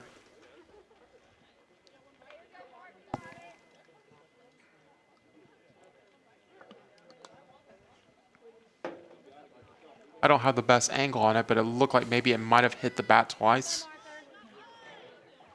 It hit. Got it right here, Hank. Oh. Correction, it hit the catcher. All right. Whoa. Really?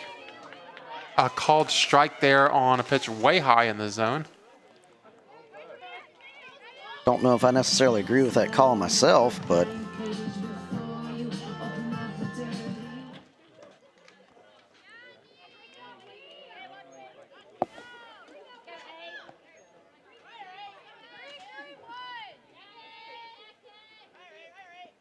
Pitch by Whittington. 8 staring down 8. Our 8 being Richardson. Richardson did have an RBI in last game. Yeah, was able to get on base 2 out of 3 times. Connects there to right field and caught though by Gnidek.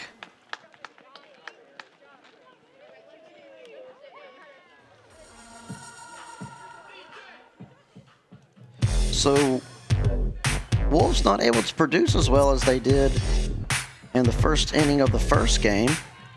We're all tied up at 0-0.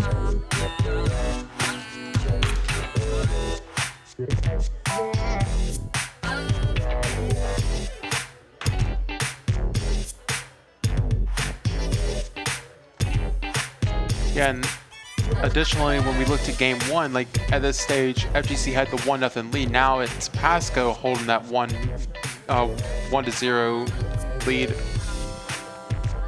Though it is still early. Kinsey Bardroff, our pitcher here for the second game. Riley Walker resting that arm. Riley Walker, who with 7 strikeouts and taking a line drive right to the face and kept on throwing, was our player of the game there in game one. You know, Bardroff, no stranger to pitching against this batting lineup.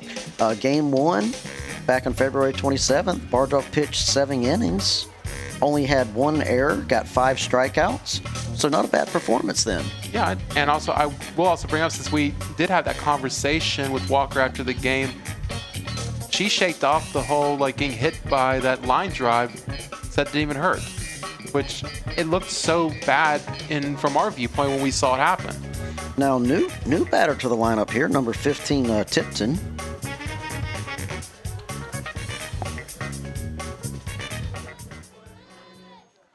Tipton did not see action in either of the games that were played here against. Oh, right there. Just hit it right to Bardolph, and Bardolph throwing to Richardson. That 1-2 is going to be an out.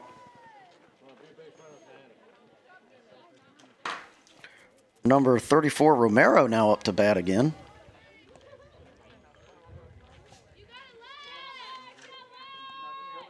And Romero not able to get on base in game 1 earlier here in the live stream. See if she can have any better luck here with Bardolph. Up high there to right center field and caught by there. Kennard. Kennard getting the catch on the run there.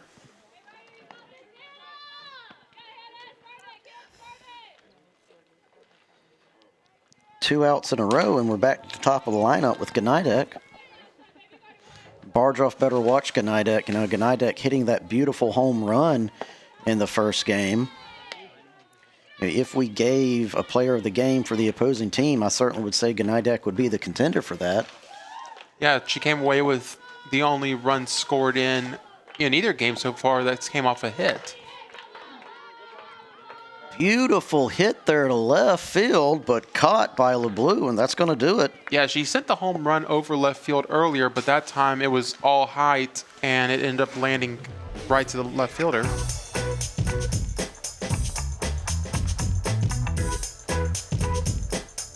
A lot more cleaner of an inning there for FGC in the second. Another chance to try to respond as we go into the bottom. And we got a number 6, Alexis Garman, coming up to bat. Garman, who is also our starting catcher for today in game 2. And Garman saw saw a little bit of action in game 1 back in February 27th here at Gene Williams Field. Game 2, she was able to get on base once with a walk. Game 3, which was really a disastrous game for the Timberwolves there on March 1st. Garman didn't have much of a showing, but you know, we're here, fifth game of the series here, second game of this doubleheader. Garman's going up against a fresh pitcher here in Whittington, and we're just going to see what she can do here. Garman a lot of times called in as a sub runner. Yeah, she's usually pretty effective when she is on there in a runner, but at least for this game, she's gonna have to be productive as a batter. Yeah, now, if you were to just go by the stats, Alexis Garman has a batting average of .097, but then you got to look at the on-base percentage, over 300. Yeah, she's found ways to reach base, even if it's typically not by getting a hit. Yeah. And we talk about being brought in as a sub runner. She's scored so far 8 runs this season. She almost reached on a hit by pitch there. Had to kind of move out of the way to avoid that one. And that would be Whittington's second hit by pitch so far this game.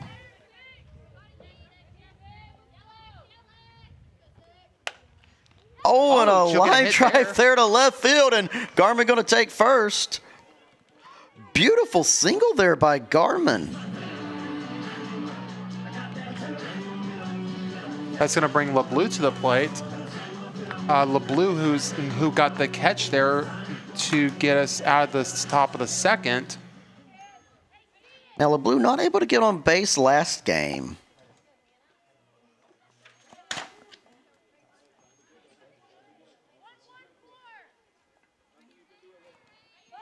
Oh, and just going to go with the bunt. LeBlue going to try to make it to first in time, and Yeah, the bunt will be ruled foul there.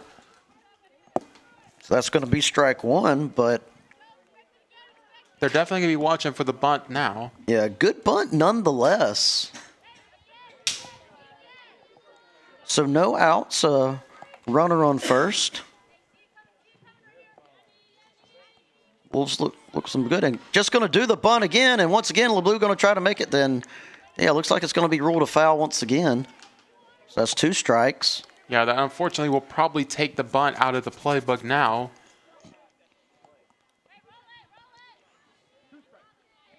Or at least takes that into the discussion, because obviously if you let the bunt roll foul again, then you end up giving up the out. There's a pitch. Oh, right there onto the shoulder, I believe, but LeBlue just going to take it in stride and very slowly make her way to first.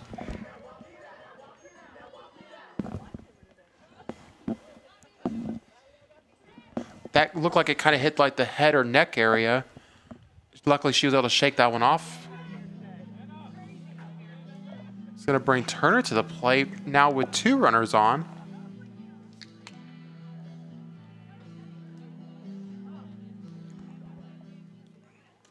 Yeah, that hit by pitch also advancing Garmin to second.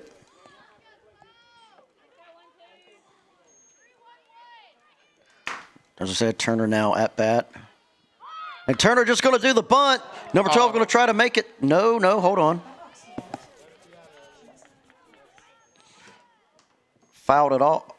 It looks like they're going to call her out, and they're going to say that it hit the bat when she was in play. Kind of questionable, because you can make the argument that she was still in the box.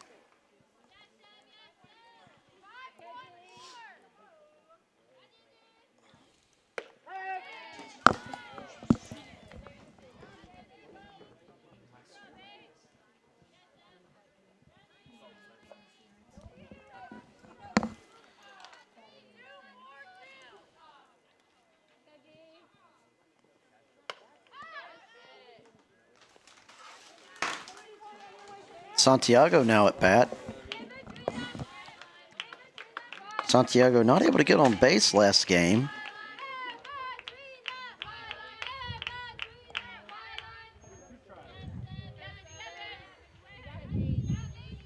Santiago, though, has scored 9 runs so far this season. There's a pitch. Oh, hit herself. That ball, these balls are just jinxed here in this second game of the doubleheader. Yeah, they look like magnets. I have to shake it off here. So 2 strikes, 1 out.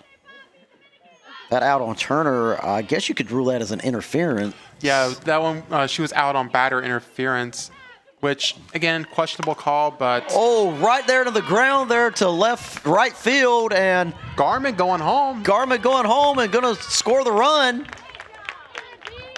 And that's going to give Santiago an RBI, which is going to bring Rachel Smith to the plate. Smith did not see any action in the first game of this doubleheader. She had 1 plate appearance in game 1 here, which was a strikeout.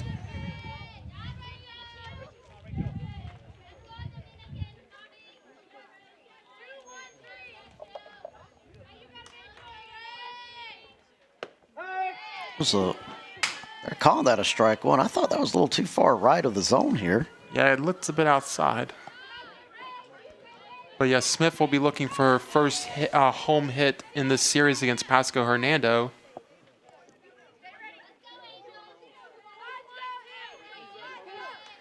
Rachel Smith 0 for 2 back in game 1 on February 27th. Was able to get a walk, but also struck out.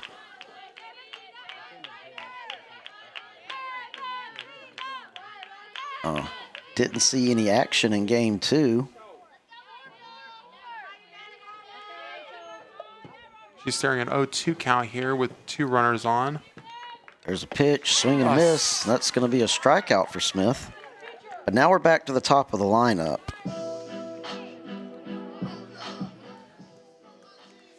Kennard was able to get that single to shortstop, into the shortstop area on her last plate appearance, but got caught leaving early.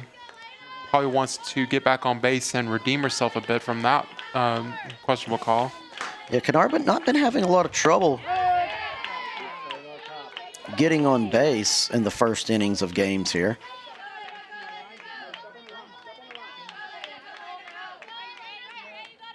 Yeah, there's been quite a few games where she would get on base, make it all the way to third, or be the lone runner that scores. And that pitch on the pass ball there is going to advance both runners.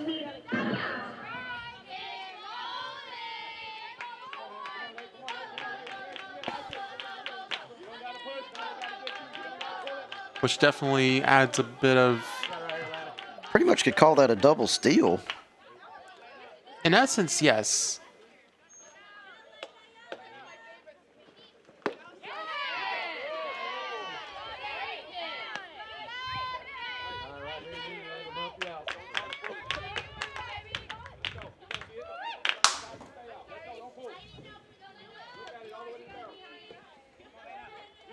All right. Kennard here with only one strike. With only one strike, 2 outs. Oh, down into the ground. Kennard going to try to make it, and no, not quite.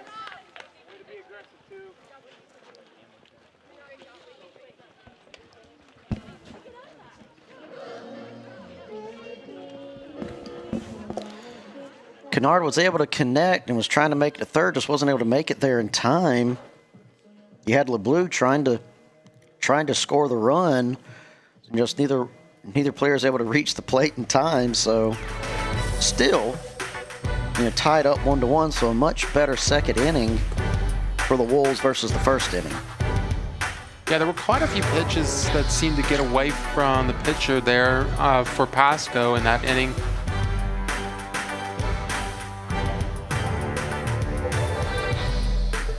Like we've already seen 2 players hit by pitches through the first 9 of the lineup. Bardruff giving up 1 walk there in the first inning.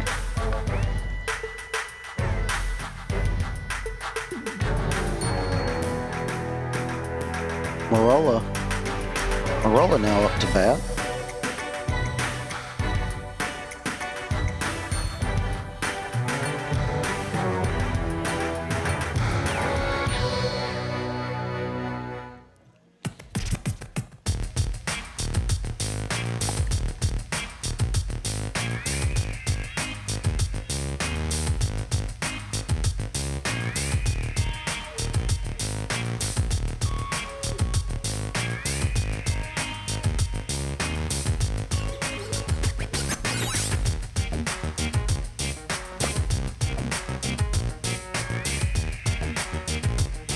Bardruff with the pitch. Oh, and a ground. There was a ground out right there to first. Yeah, that one fouled off down the first base line. Yeah, Marola getting lucky there. Marola so far not able to get on base here in this second game. Oh, that one beautiful. won't go foul. Beautiful hit there to the right. Marola getting a nice single. That's going to bring Browder up again. Browder actually had a single to right field her last at bat.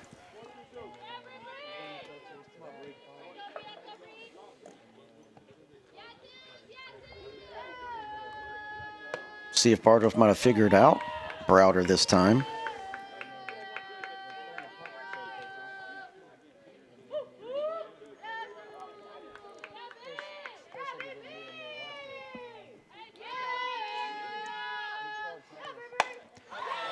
Hit there to left field, and that's up and over and gone. Browder with the home run.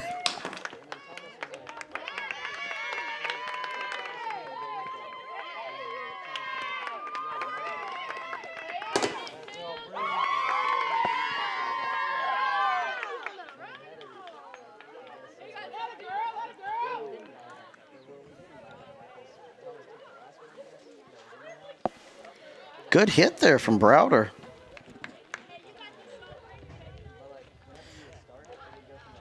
And now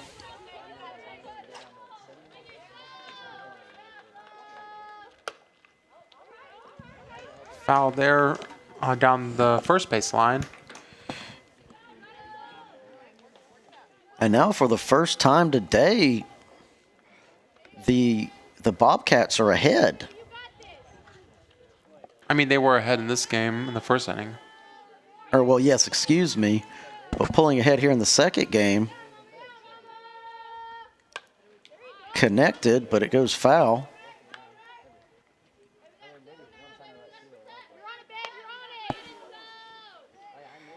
A surprising home run for Browder, who, only made it on base one time, and that was off a walk in the seventh inning.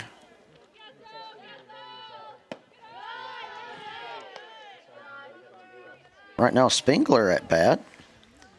Spengler, number 42, in the circle last game. Yeah, she was in the circle last game, but didn't have any at-bats in that game.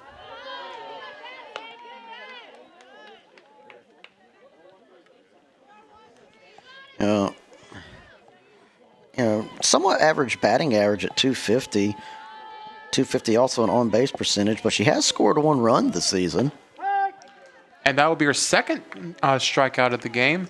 And so far, the lone 2 strikeouts for Bardroff.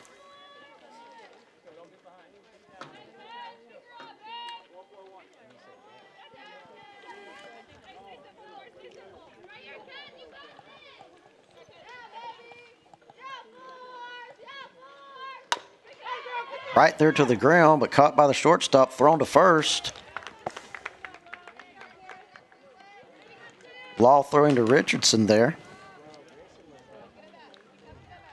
That's going to bring Schultz to the plate. Schultz able to get the plate on a walk, or get on to first on a walk there in the first inning.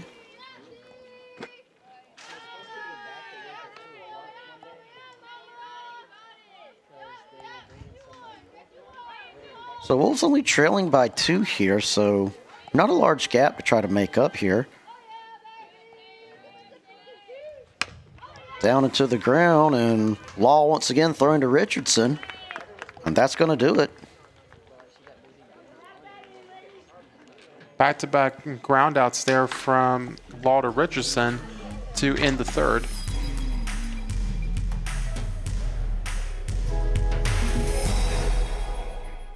Speaking of Law, she will be up to bat.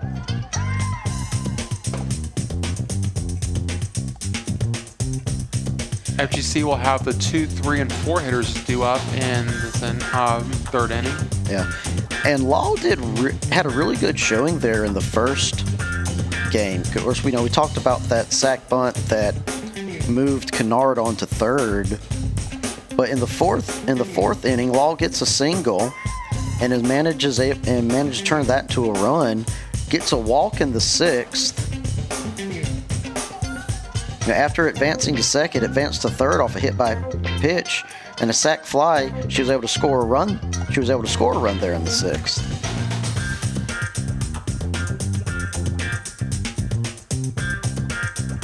So really producing today.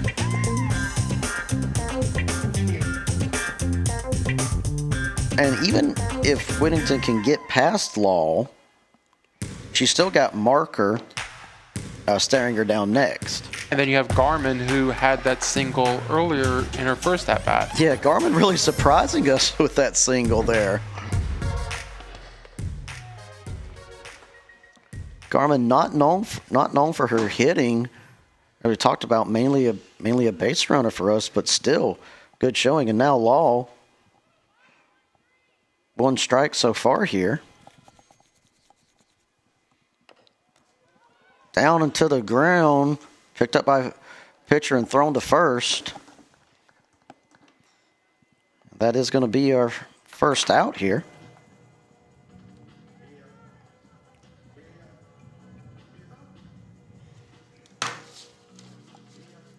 Marker now up to bat again. Marker with a batting average well over 400.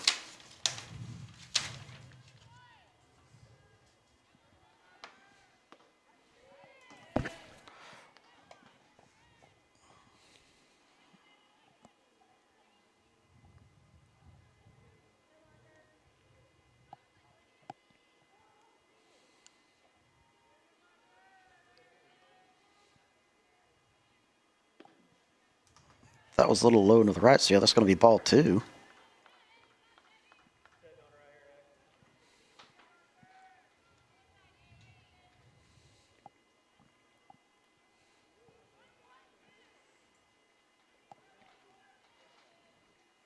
Pitch again, and ball 3. Marker might be staring at a potential walk here. I don't think Whittington's doing it on purpose. You know, she struck out Marker before, so she knows she can possibly do it again. But that's going to be a walk.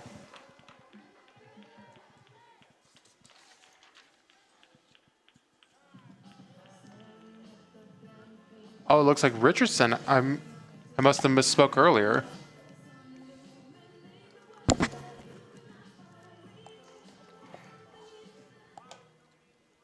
And it looks Number like 5, Felicity Roberts. Felicity Roberts will be running for Marker. And you have Richardson at the plate.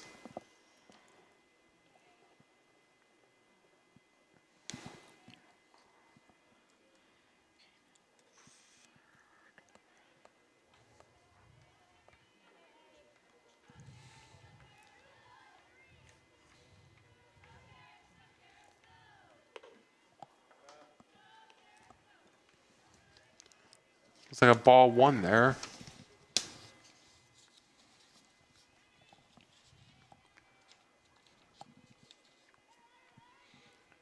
Richardson connects, but that's going to be a double play possibly. Yep. 2 outs in a row.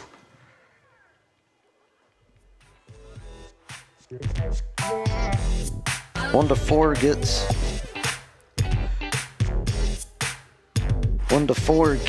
Roberts.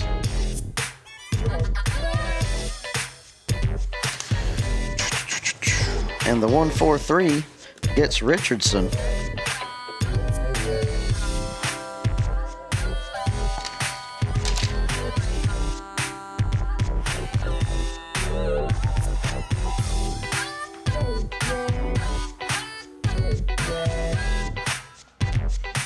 So Wolves not able to do anything there in the 3rd.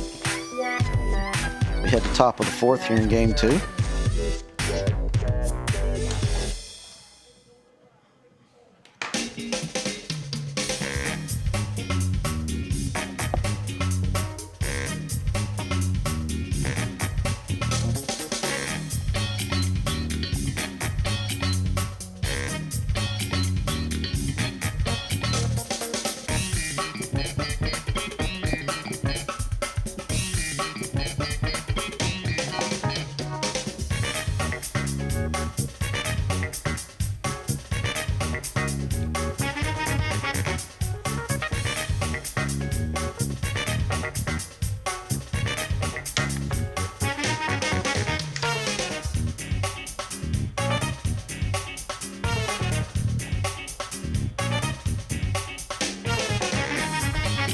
Rivera now back up to bat.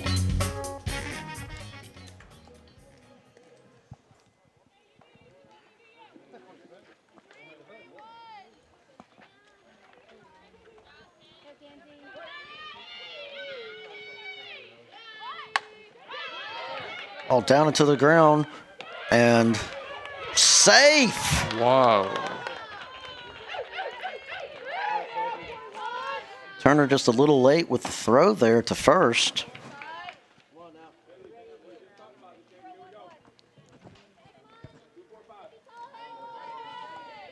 Tipton now at bat.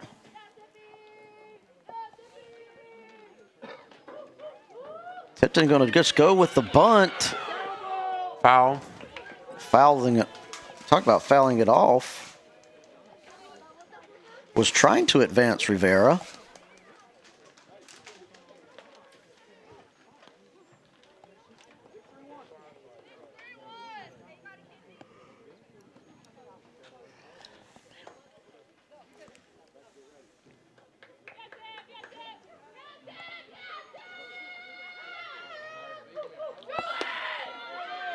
Try to steal second, and that will be a steal.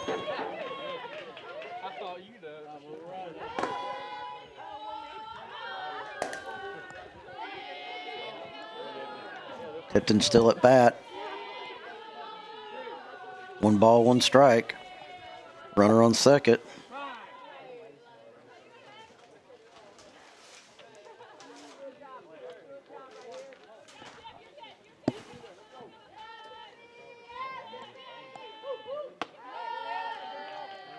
Ball 2.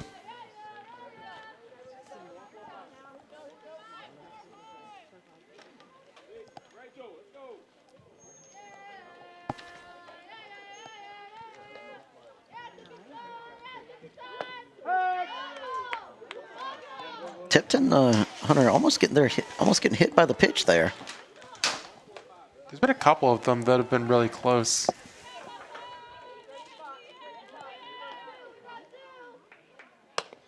Down into the ground, but oh, missed! Missed by Santiago.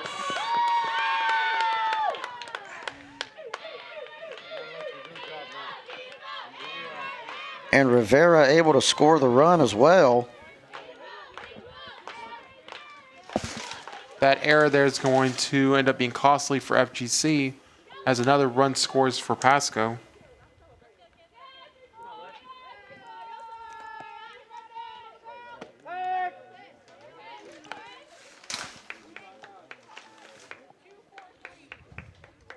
There we go, kid. Keep working, kid.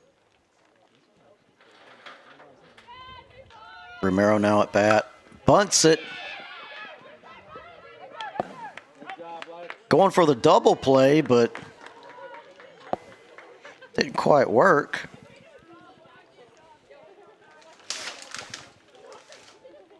It's going to be the first out, though, but we're back to the top of the lineup.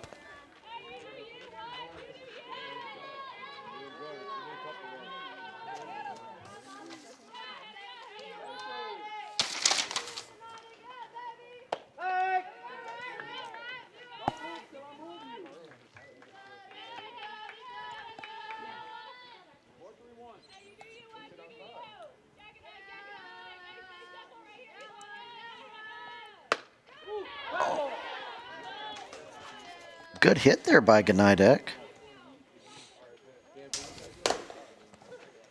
Nice line, but it just went foul.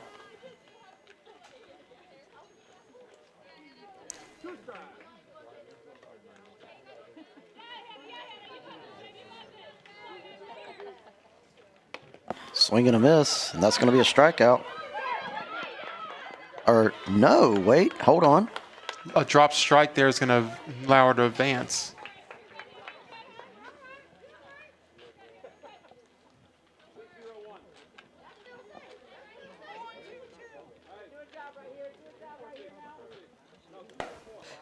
Marola now at bat. Marola able to get a single off of Bardroff.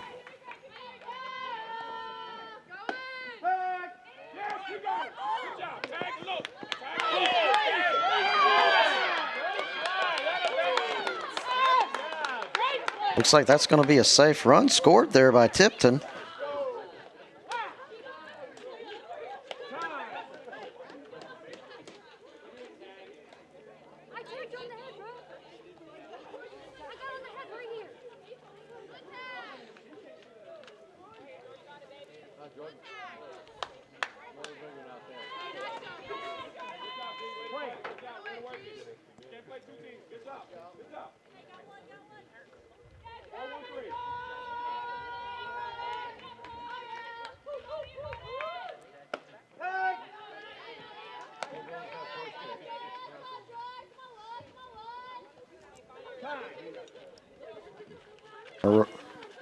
Marola's still at bat.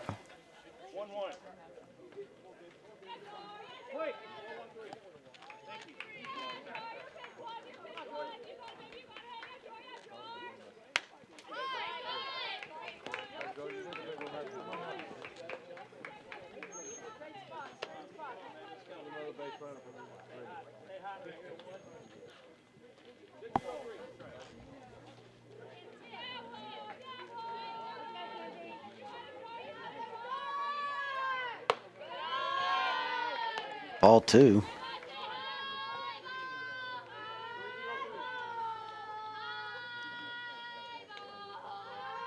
when we look at this series, this is, especially in the conference, this is basically a battle like for who's trying to stay out of the cellar position. Currently, the cellar position held by the Bobcats, ranked 7th here in the Sun Lake Conference. Yeah, Wolves currently ranked 6th. Yeah, both FGC and Pasco came into this series with 3 wins in the conference, though FGC did get win number 4 earlier this afternoon.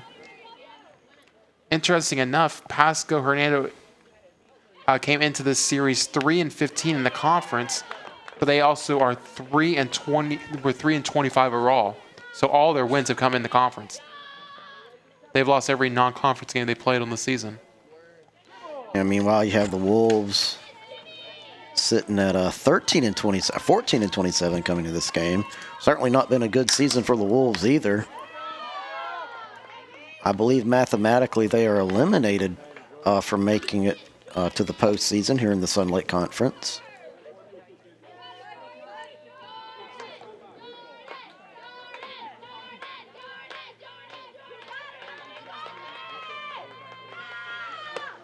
Oh, Hit by pitch there. how's it going to be? I think that's just going to be a walk.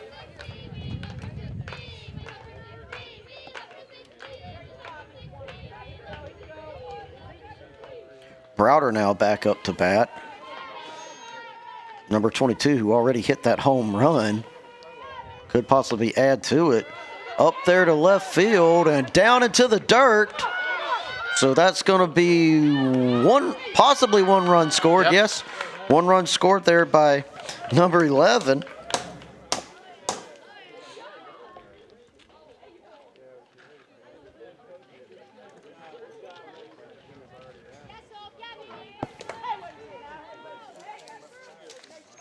This has been a rough inning for FGC in the 4th as they've given up 5. Ganidek scoring that run there. Oh, a chance for a double play there. Unfortunately, the drop at first will not allow it to happen.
Down into the ground and from the first.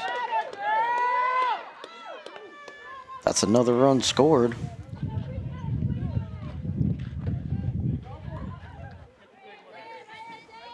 Wolves just falling apart here in the 4th.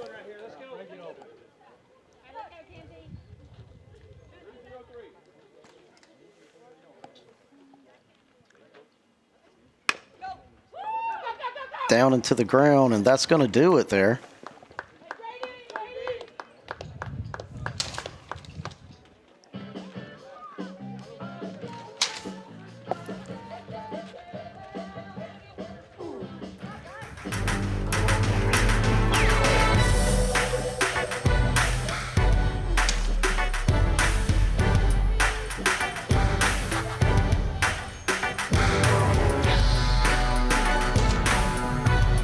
Yeah, we were talking about the conference standings. Looking at the numbers, it does seem that FGC would need us to have a sweep today to avoid mathematical elimination. A split eliminates both of them.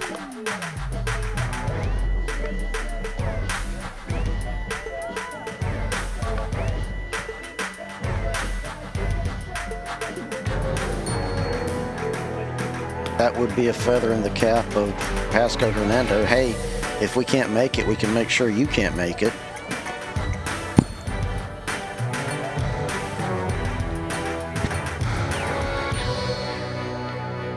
And to get us started here at the bottom of the fourth is Garmin.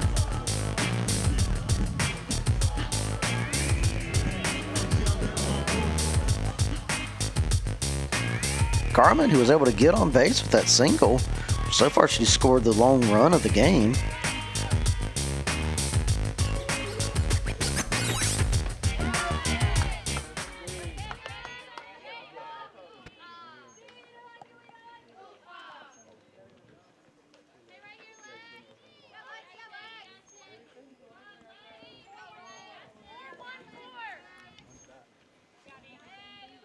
Waiting with the pitch, and that's going to be ball one.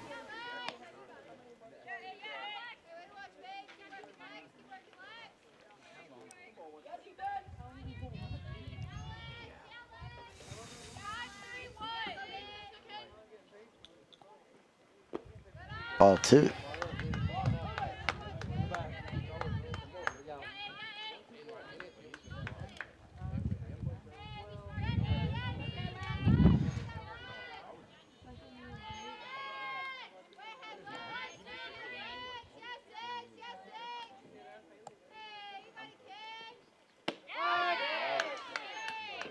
Strike two, so a tail of twos here.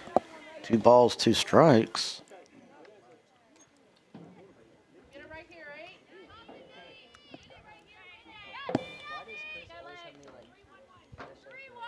FGC definitely needs a spark to try to cut into that lead a bit. All 3, full count now here for Garmin.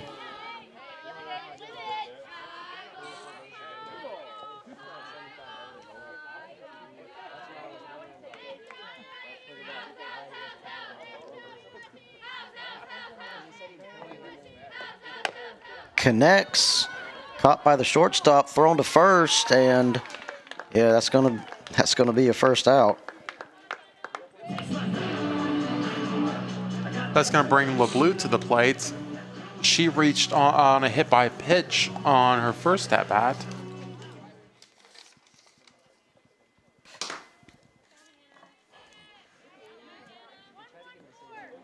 Which was back in the second. Yeah, was able to get on. Got on first, advanced to second, stole third.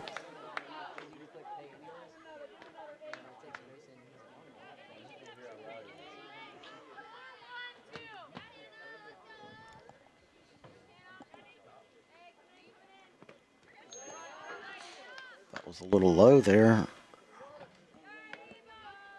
So sticks across the board.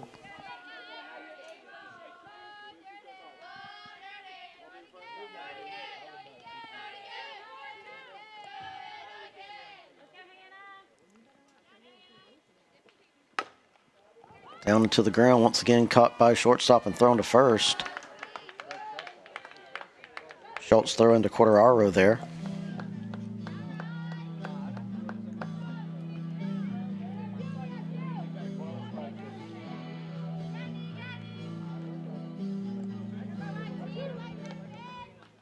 That's going to bring Turner to the plate with 2 outs. Turner, the first out of the second inning off that interference there. Oh, that was close. Ball one. She had to move to avoid getting hit by that one.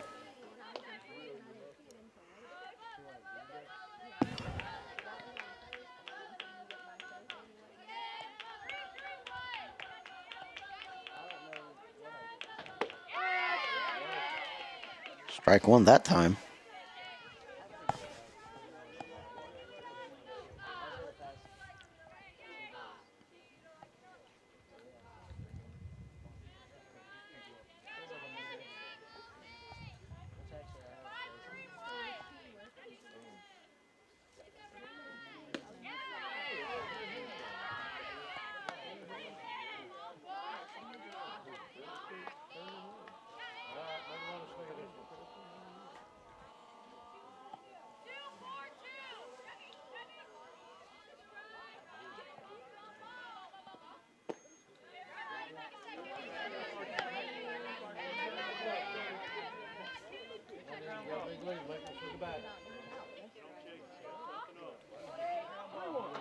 3 balls, 1 strike. Turner possibly could get on base here. And gonna do And she'll just reach on a that. walk. She'll bring Santiago to the plate. Santiago with the single that was able to get Garmin to score the run. Santiago is also able to steal second.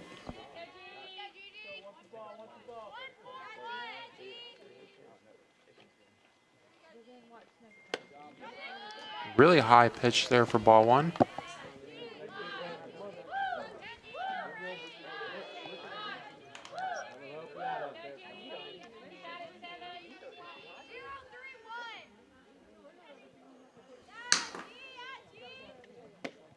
Swing and a miss there.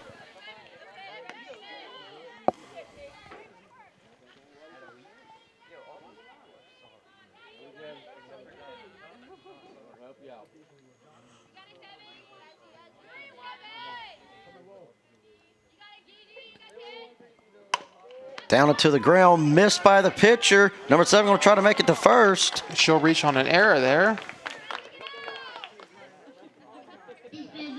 And that's going to bring Smith to the plate, who is still looking for a first hit at home against Pasco.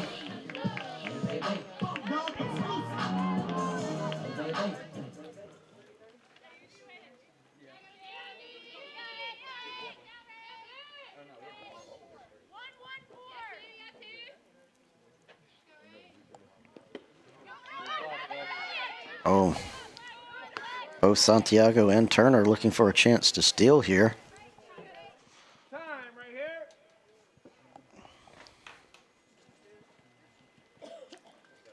here. A good old ballpark theme that we are hearing right now. That ballpark thing, very well known. And Smith capable of hitting, of hitting good when it's called for. I would call back to the game we had against Santa Fe in the second inning. Smith hit a double that resulted in an RBI of 2. So yeah, she is a former player of the game for us. She's had a couple of really good hits in key moments.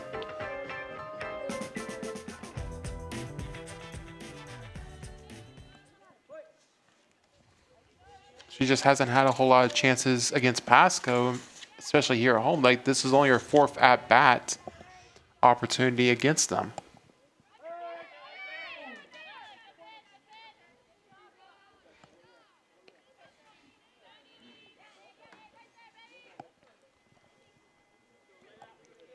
If Smith can't find a way to get on base here, this will bring us back to the top of the lineup. that's going to be ruled strike 2.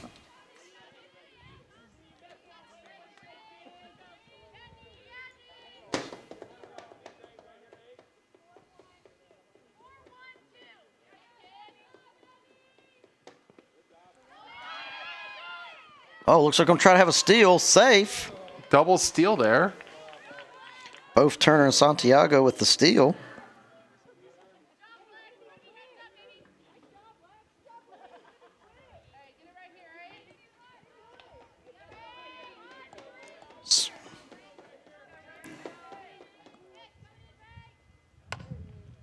Down into the ground, but caught by third and thrown to first. That's going to do it.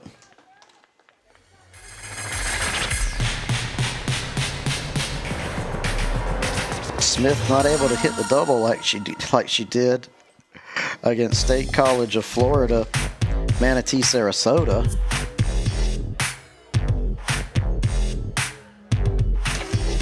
As we head to the top of the 5th, FGC still trails 6-1 against Pasco.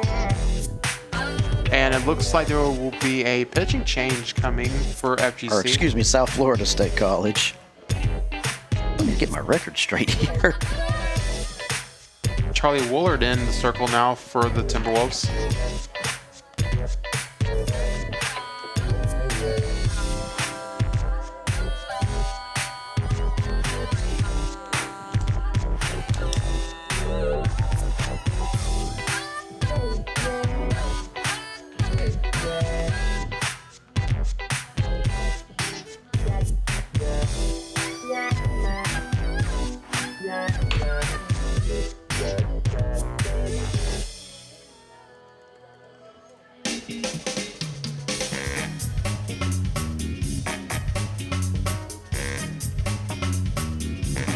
Charlie Woolard so far pitched 27 innings And for there's the also, it Timberwolves looks this like year. a change of catcher, too, as Alba will come in for Garmin.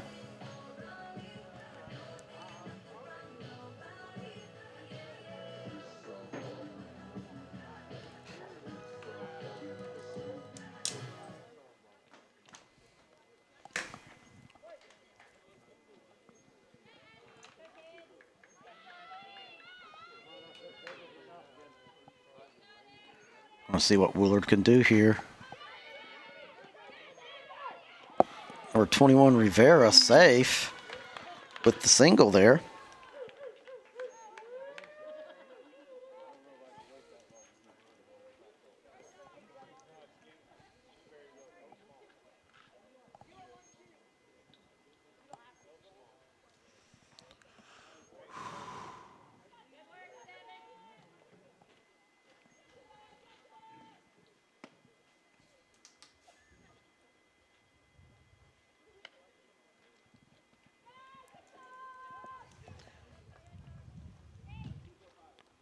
Tipton at the plate for Pasco.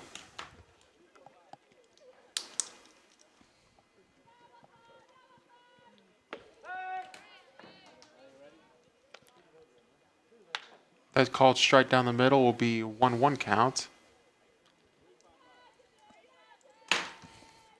Tipton was able to get on first with an error. Advanced to second, stole. Speaking of which, trying to. Oh, caught stealing there.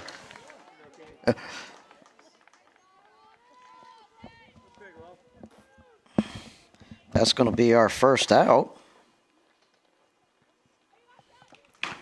Tipton now still at bat. You're talking about Tipton was able to get on first on an error, advanced to second, stole third, also able to score a run there. In that last, in that disastrous fifth inning that we had, or that fourth inning, excuse me. So far, the fifth inning not being too bad. 3 balls, 1 strike. And that's going to be a walk for Tipton.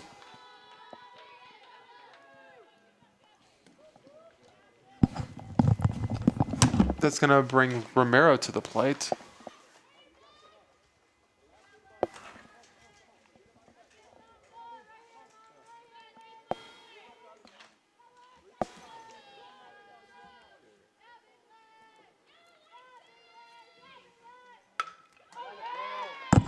That single into the outfield, and looks like it's going to move Tipton to third.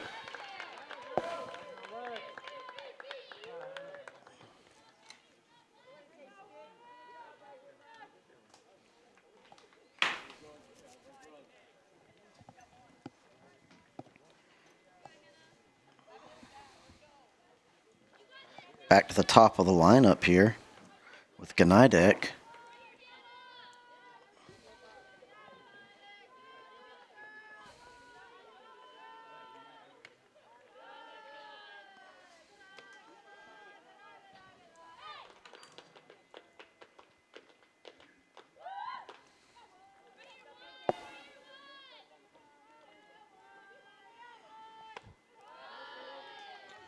Ganidek was able to reach on a drop strike in her last plate appearance.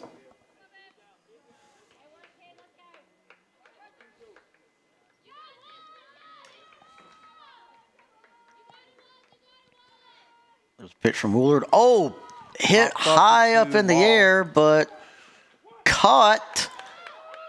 Oh, No, wait, not it dropped. caught. Looks like they lost it in the sun there.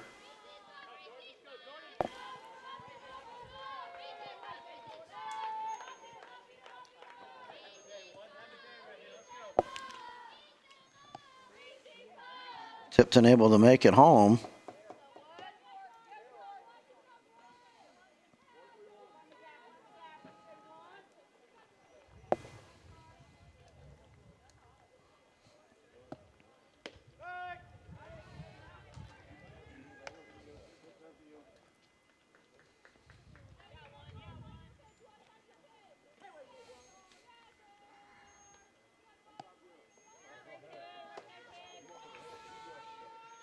Marola now at bat.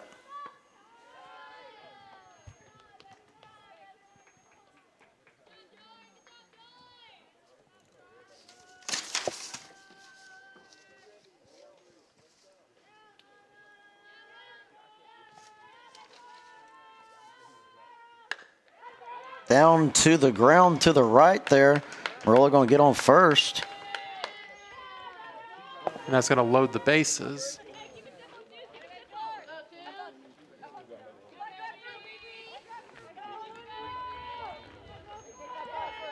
Just not a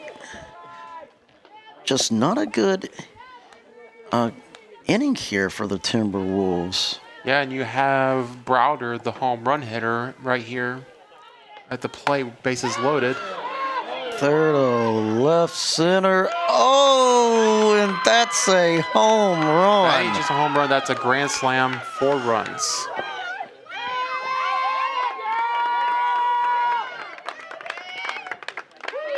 And that will be the second home run for Browder in this game.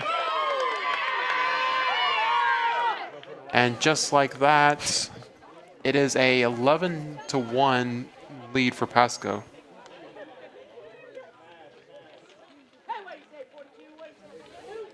Home run, RBI 4. You can't ask for much better. You can't ask for much more a hitter than that. Springler, number 42, going to now be at bat.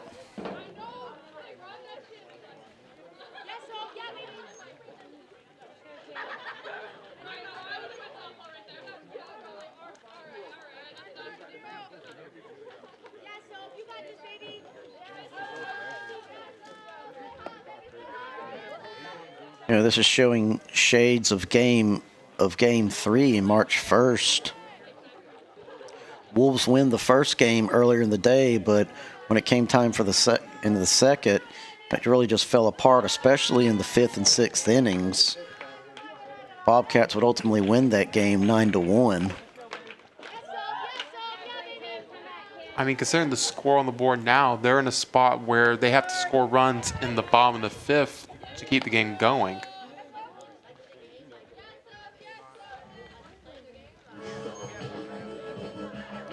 Could be looking at a quick game here.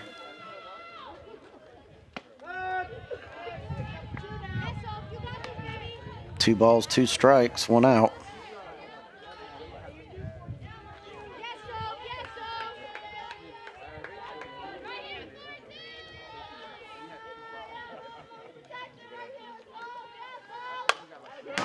Up high there to center field, caught by Kennard.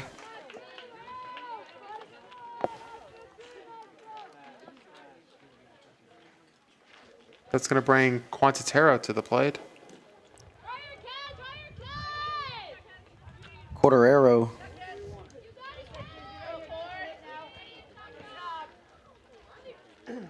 Number 44 now at bat, has not been able to get on base as of yet.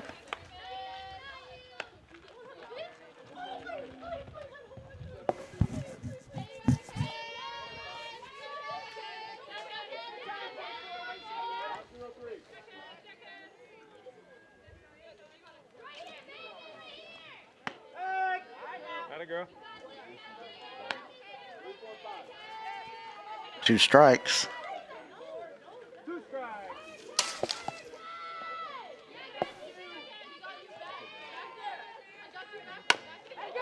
Down into the ground, caught by Law, thrown to Richardson. And that's going to do it.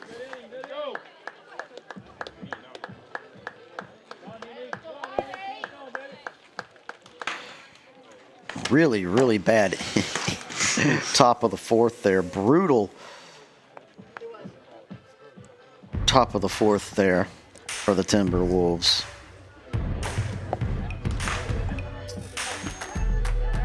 And as you said, Hunter, Wolves can't score a single run here in bottom of the 5th. Game over. Yeah, and that was devastating in the sense that the game was already feeling out of reach, and now you're staring at a 10-run deficit. I mean, Wolves have won the series here, but still, you know, losing 1-11 in the 5th is going to leave a sour taste in your mouth. Wolves still have St. John's River on the 16th in a doubleheader here at Gene Williams Field.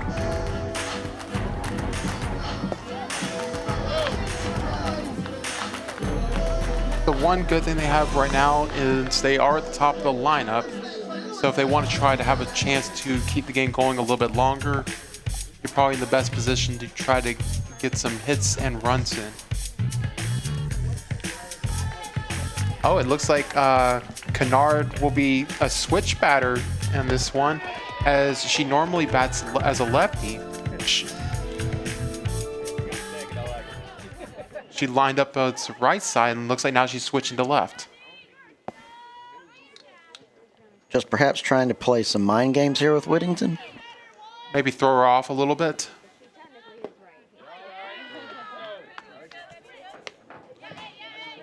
I mean, there are some batters out there that are actually ambidextrous. 1 ball, 1 strike.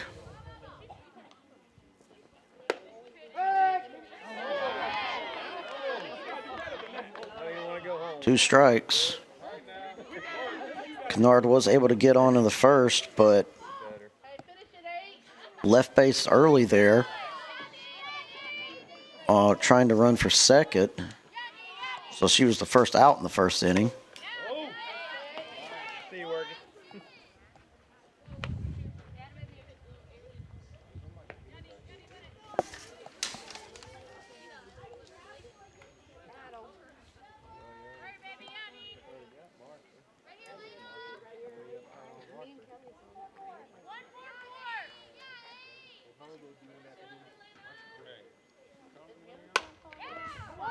Hit to the right there. Oh, but there's going to be an out.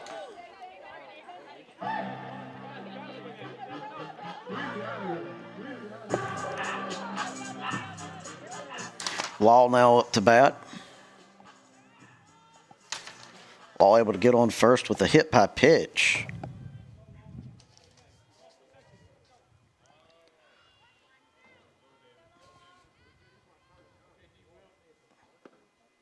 Low, so ball 1 there.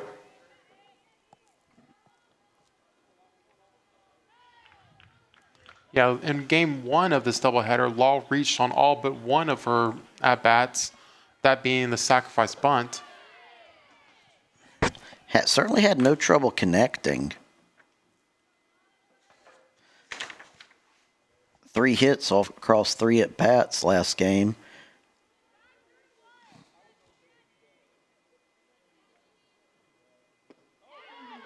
Strike 2 there.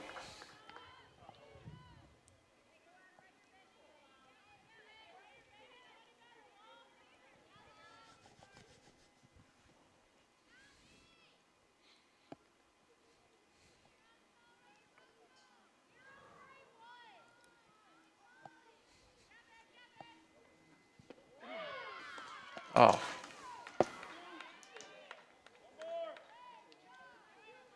That's going to bring Marker to the plate. Strike out there for Law. Strike out.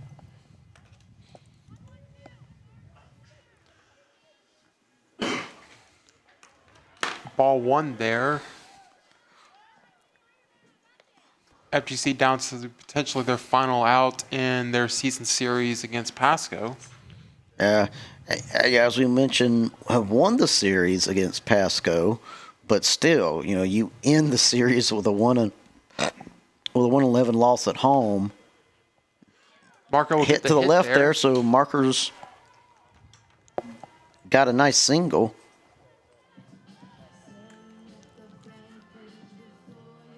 Richardson now up to bat.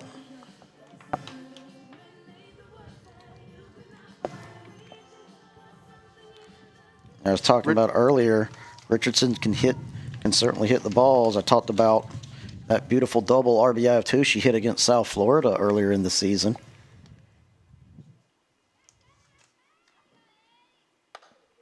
She'll Down get a there to hit the there. center.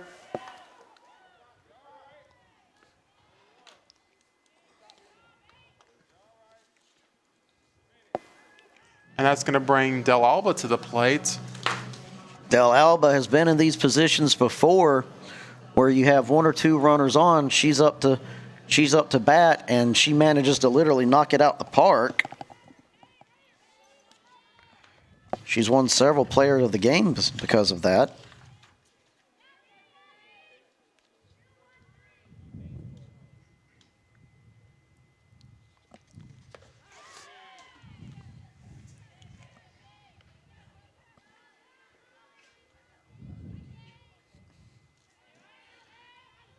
Matter of fact, it was actually in the 9th inning against South Florida on March 21st when she hit that game-winning home run.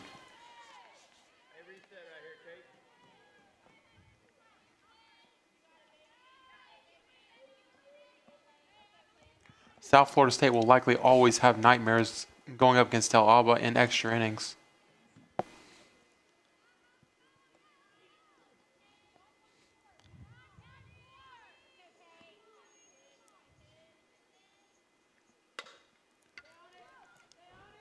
High into the air, and that's going to do it.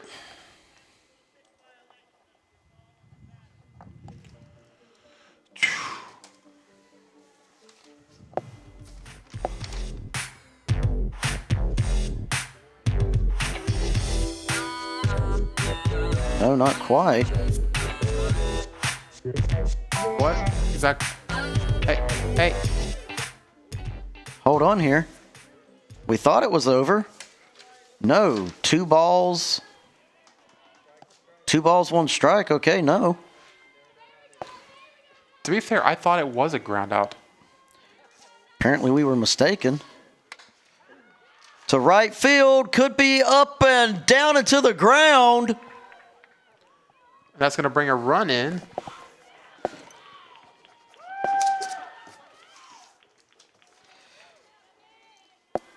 The Alba with the single.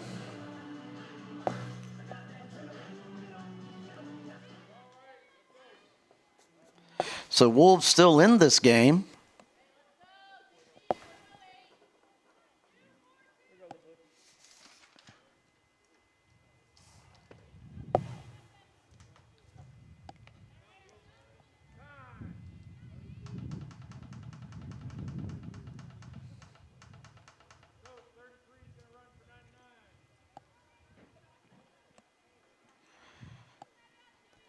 The Alba now will be called back to the dugout, and Looks like they're going to send Delarue in as a runner for Del Alba there.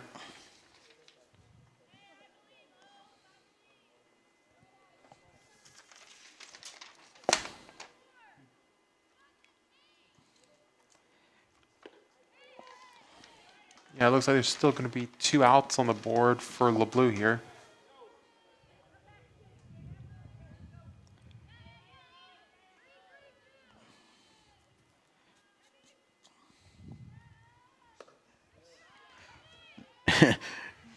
There's the number 33 stealing second.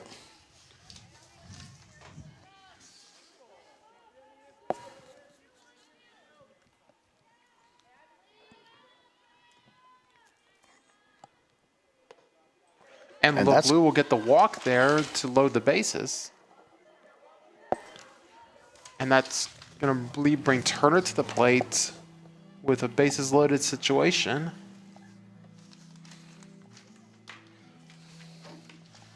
Turner here with a chance to close the gap. Yeah, and keep the game going in the process. We'd kind of pretty much almost written off the Wolves here, but Wolves mounting a comeback here in bottom of the 5th.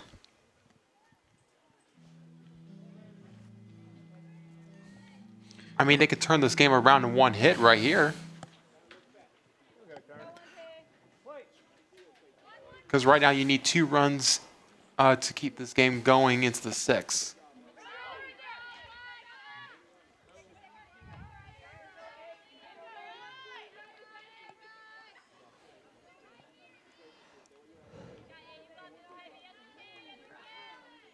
Certainly on pins and needles here in the press box and see what Turner can do.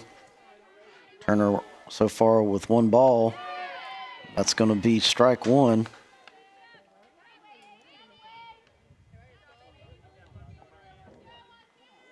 Turner not really known to hit home runs. Certainly what the Wolves need here in bottom of the fifth with bases loaded. I mean, theoretically, any kind of hit that can clear the bases right now would be like a step towards keeping the game going. Game could be over here with one more good throw from Whittington.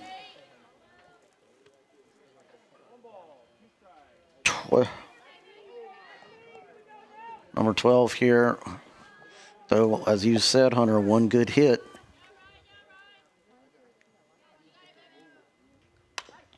Down into the ground, caught by the shortstop, thrown to first, and that's going to do it.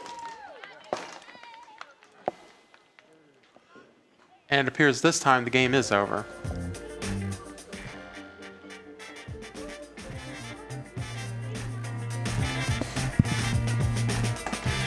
Well, that does it for our doubleheader today. Wolves win the first game. Bobcats able to bounce back and win the second game 2-11. Ladies and gentlemen, we want to thank you for watching this live stream on FGC TV. Do not forget, Wolves will be back in action Thursday, April 16th, as we take on St. John's River in another doubleheader. We hope you all come out and support your FGC Timberwolves. For everyone here at FGC TV, I'm Jared Harris. He was Hunter Williams, and we'll see you next time.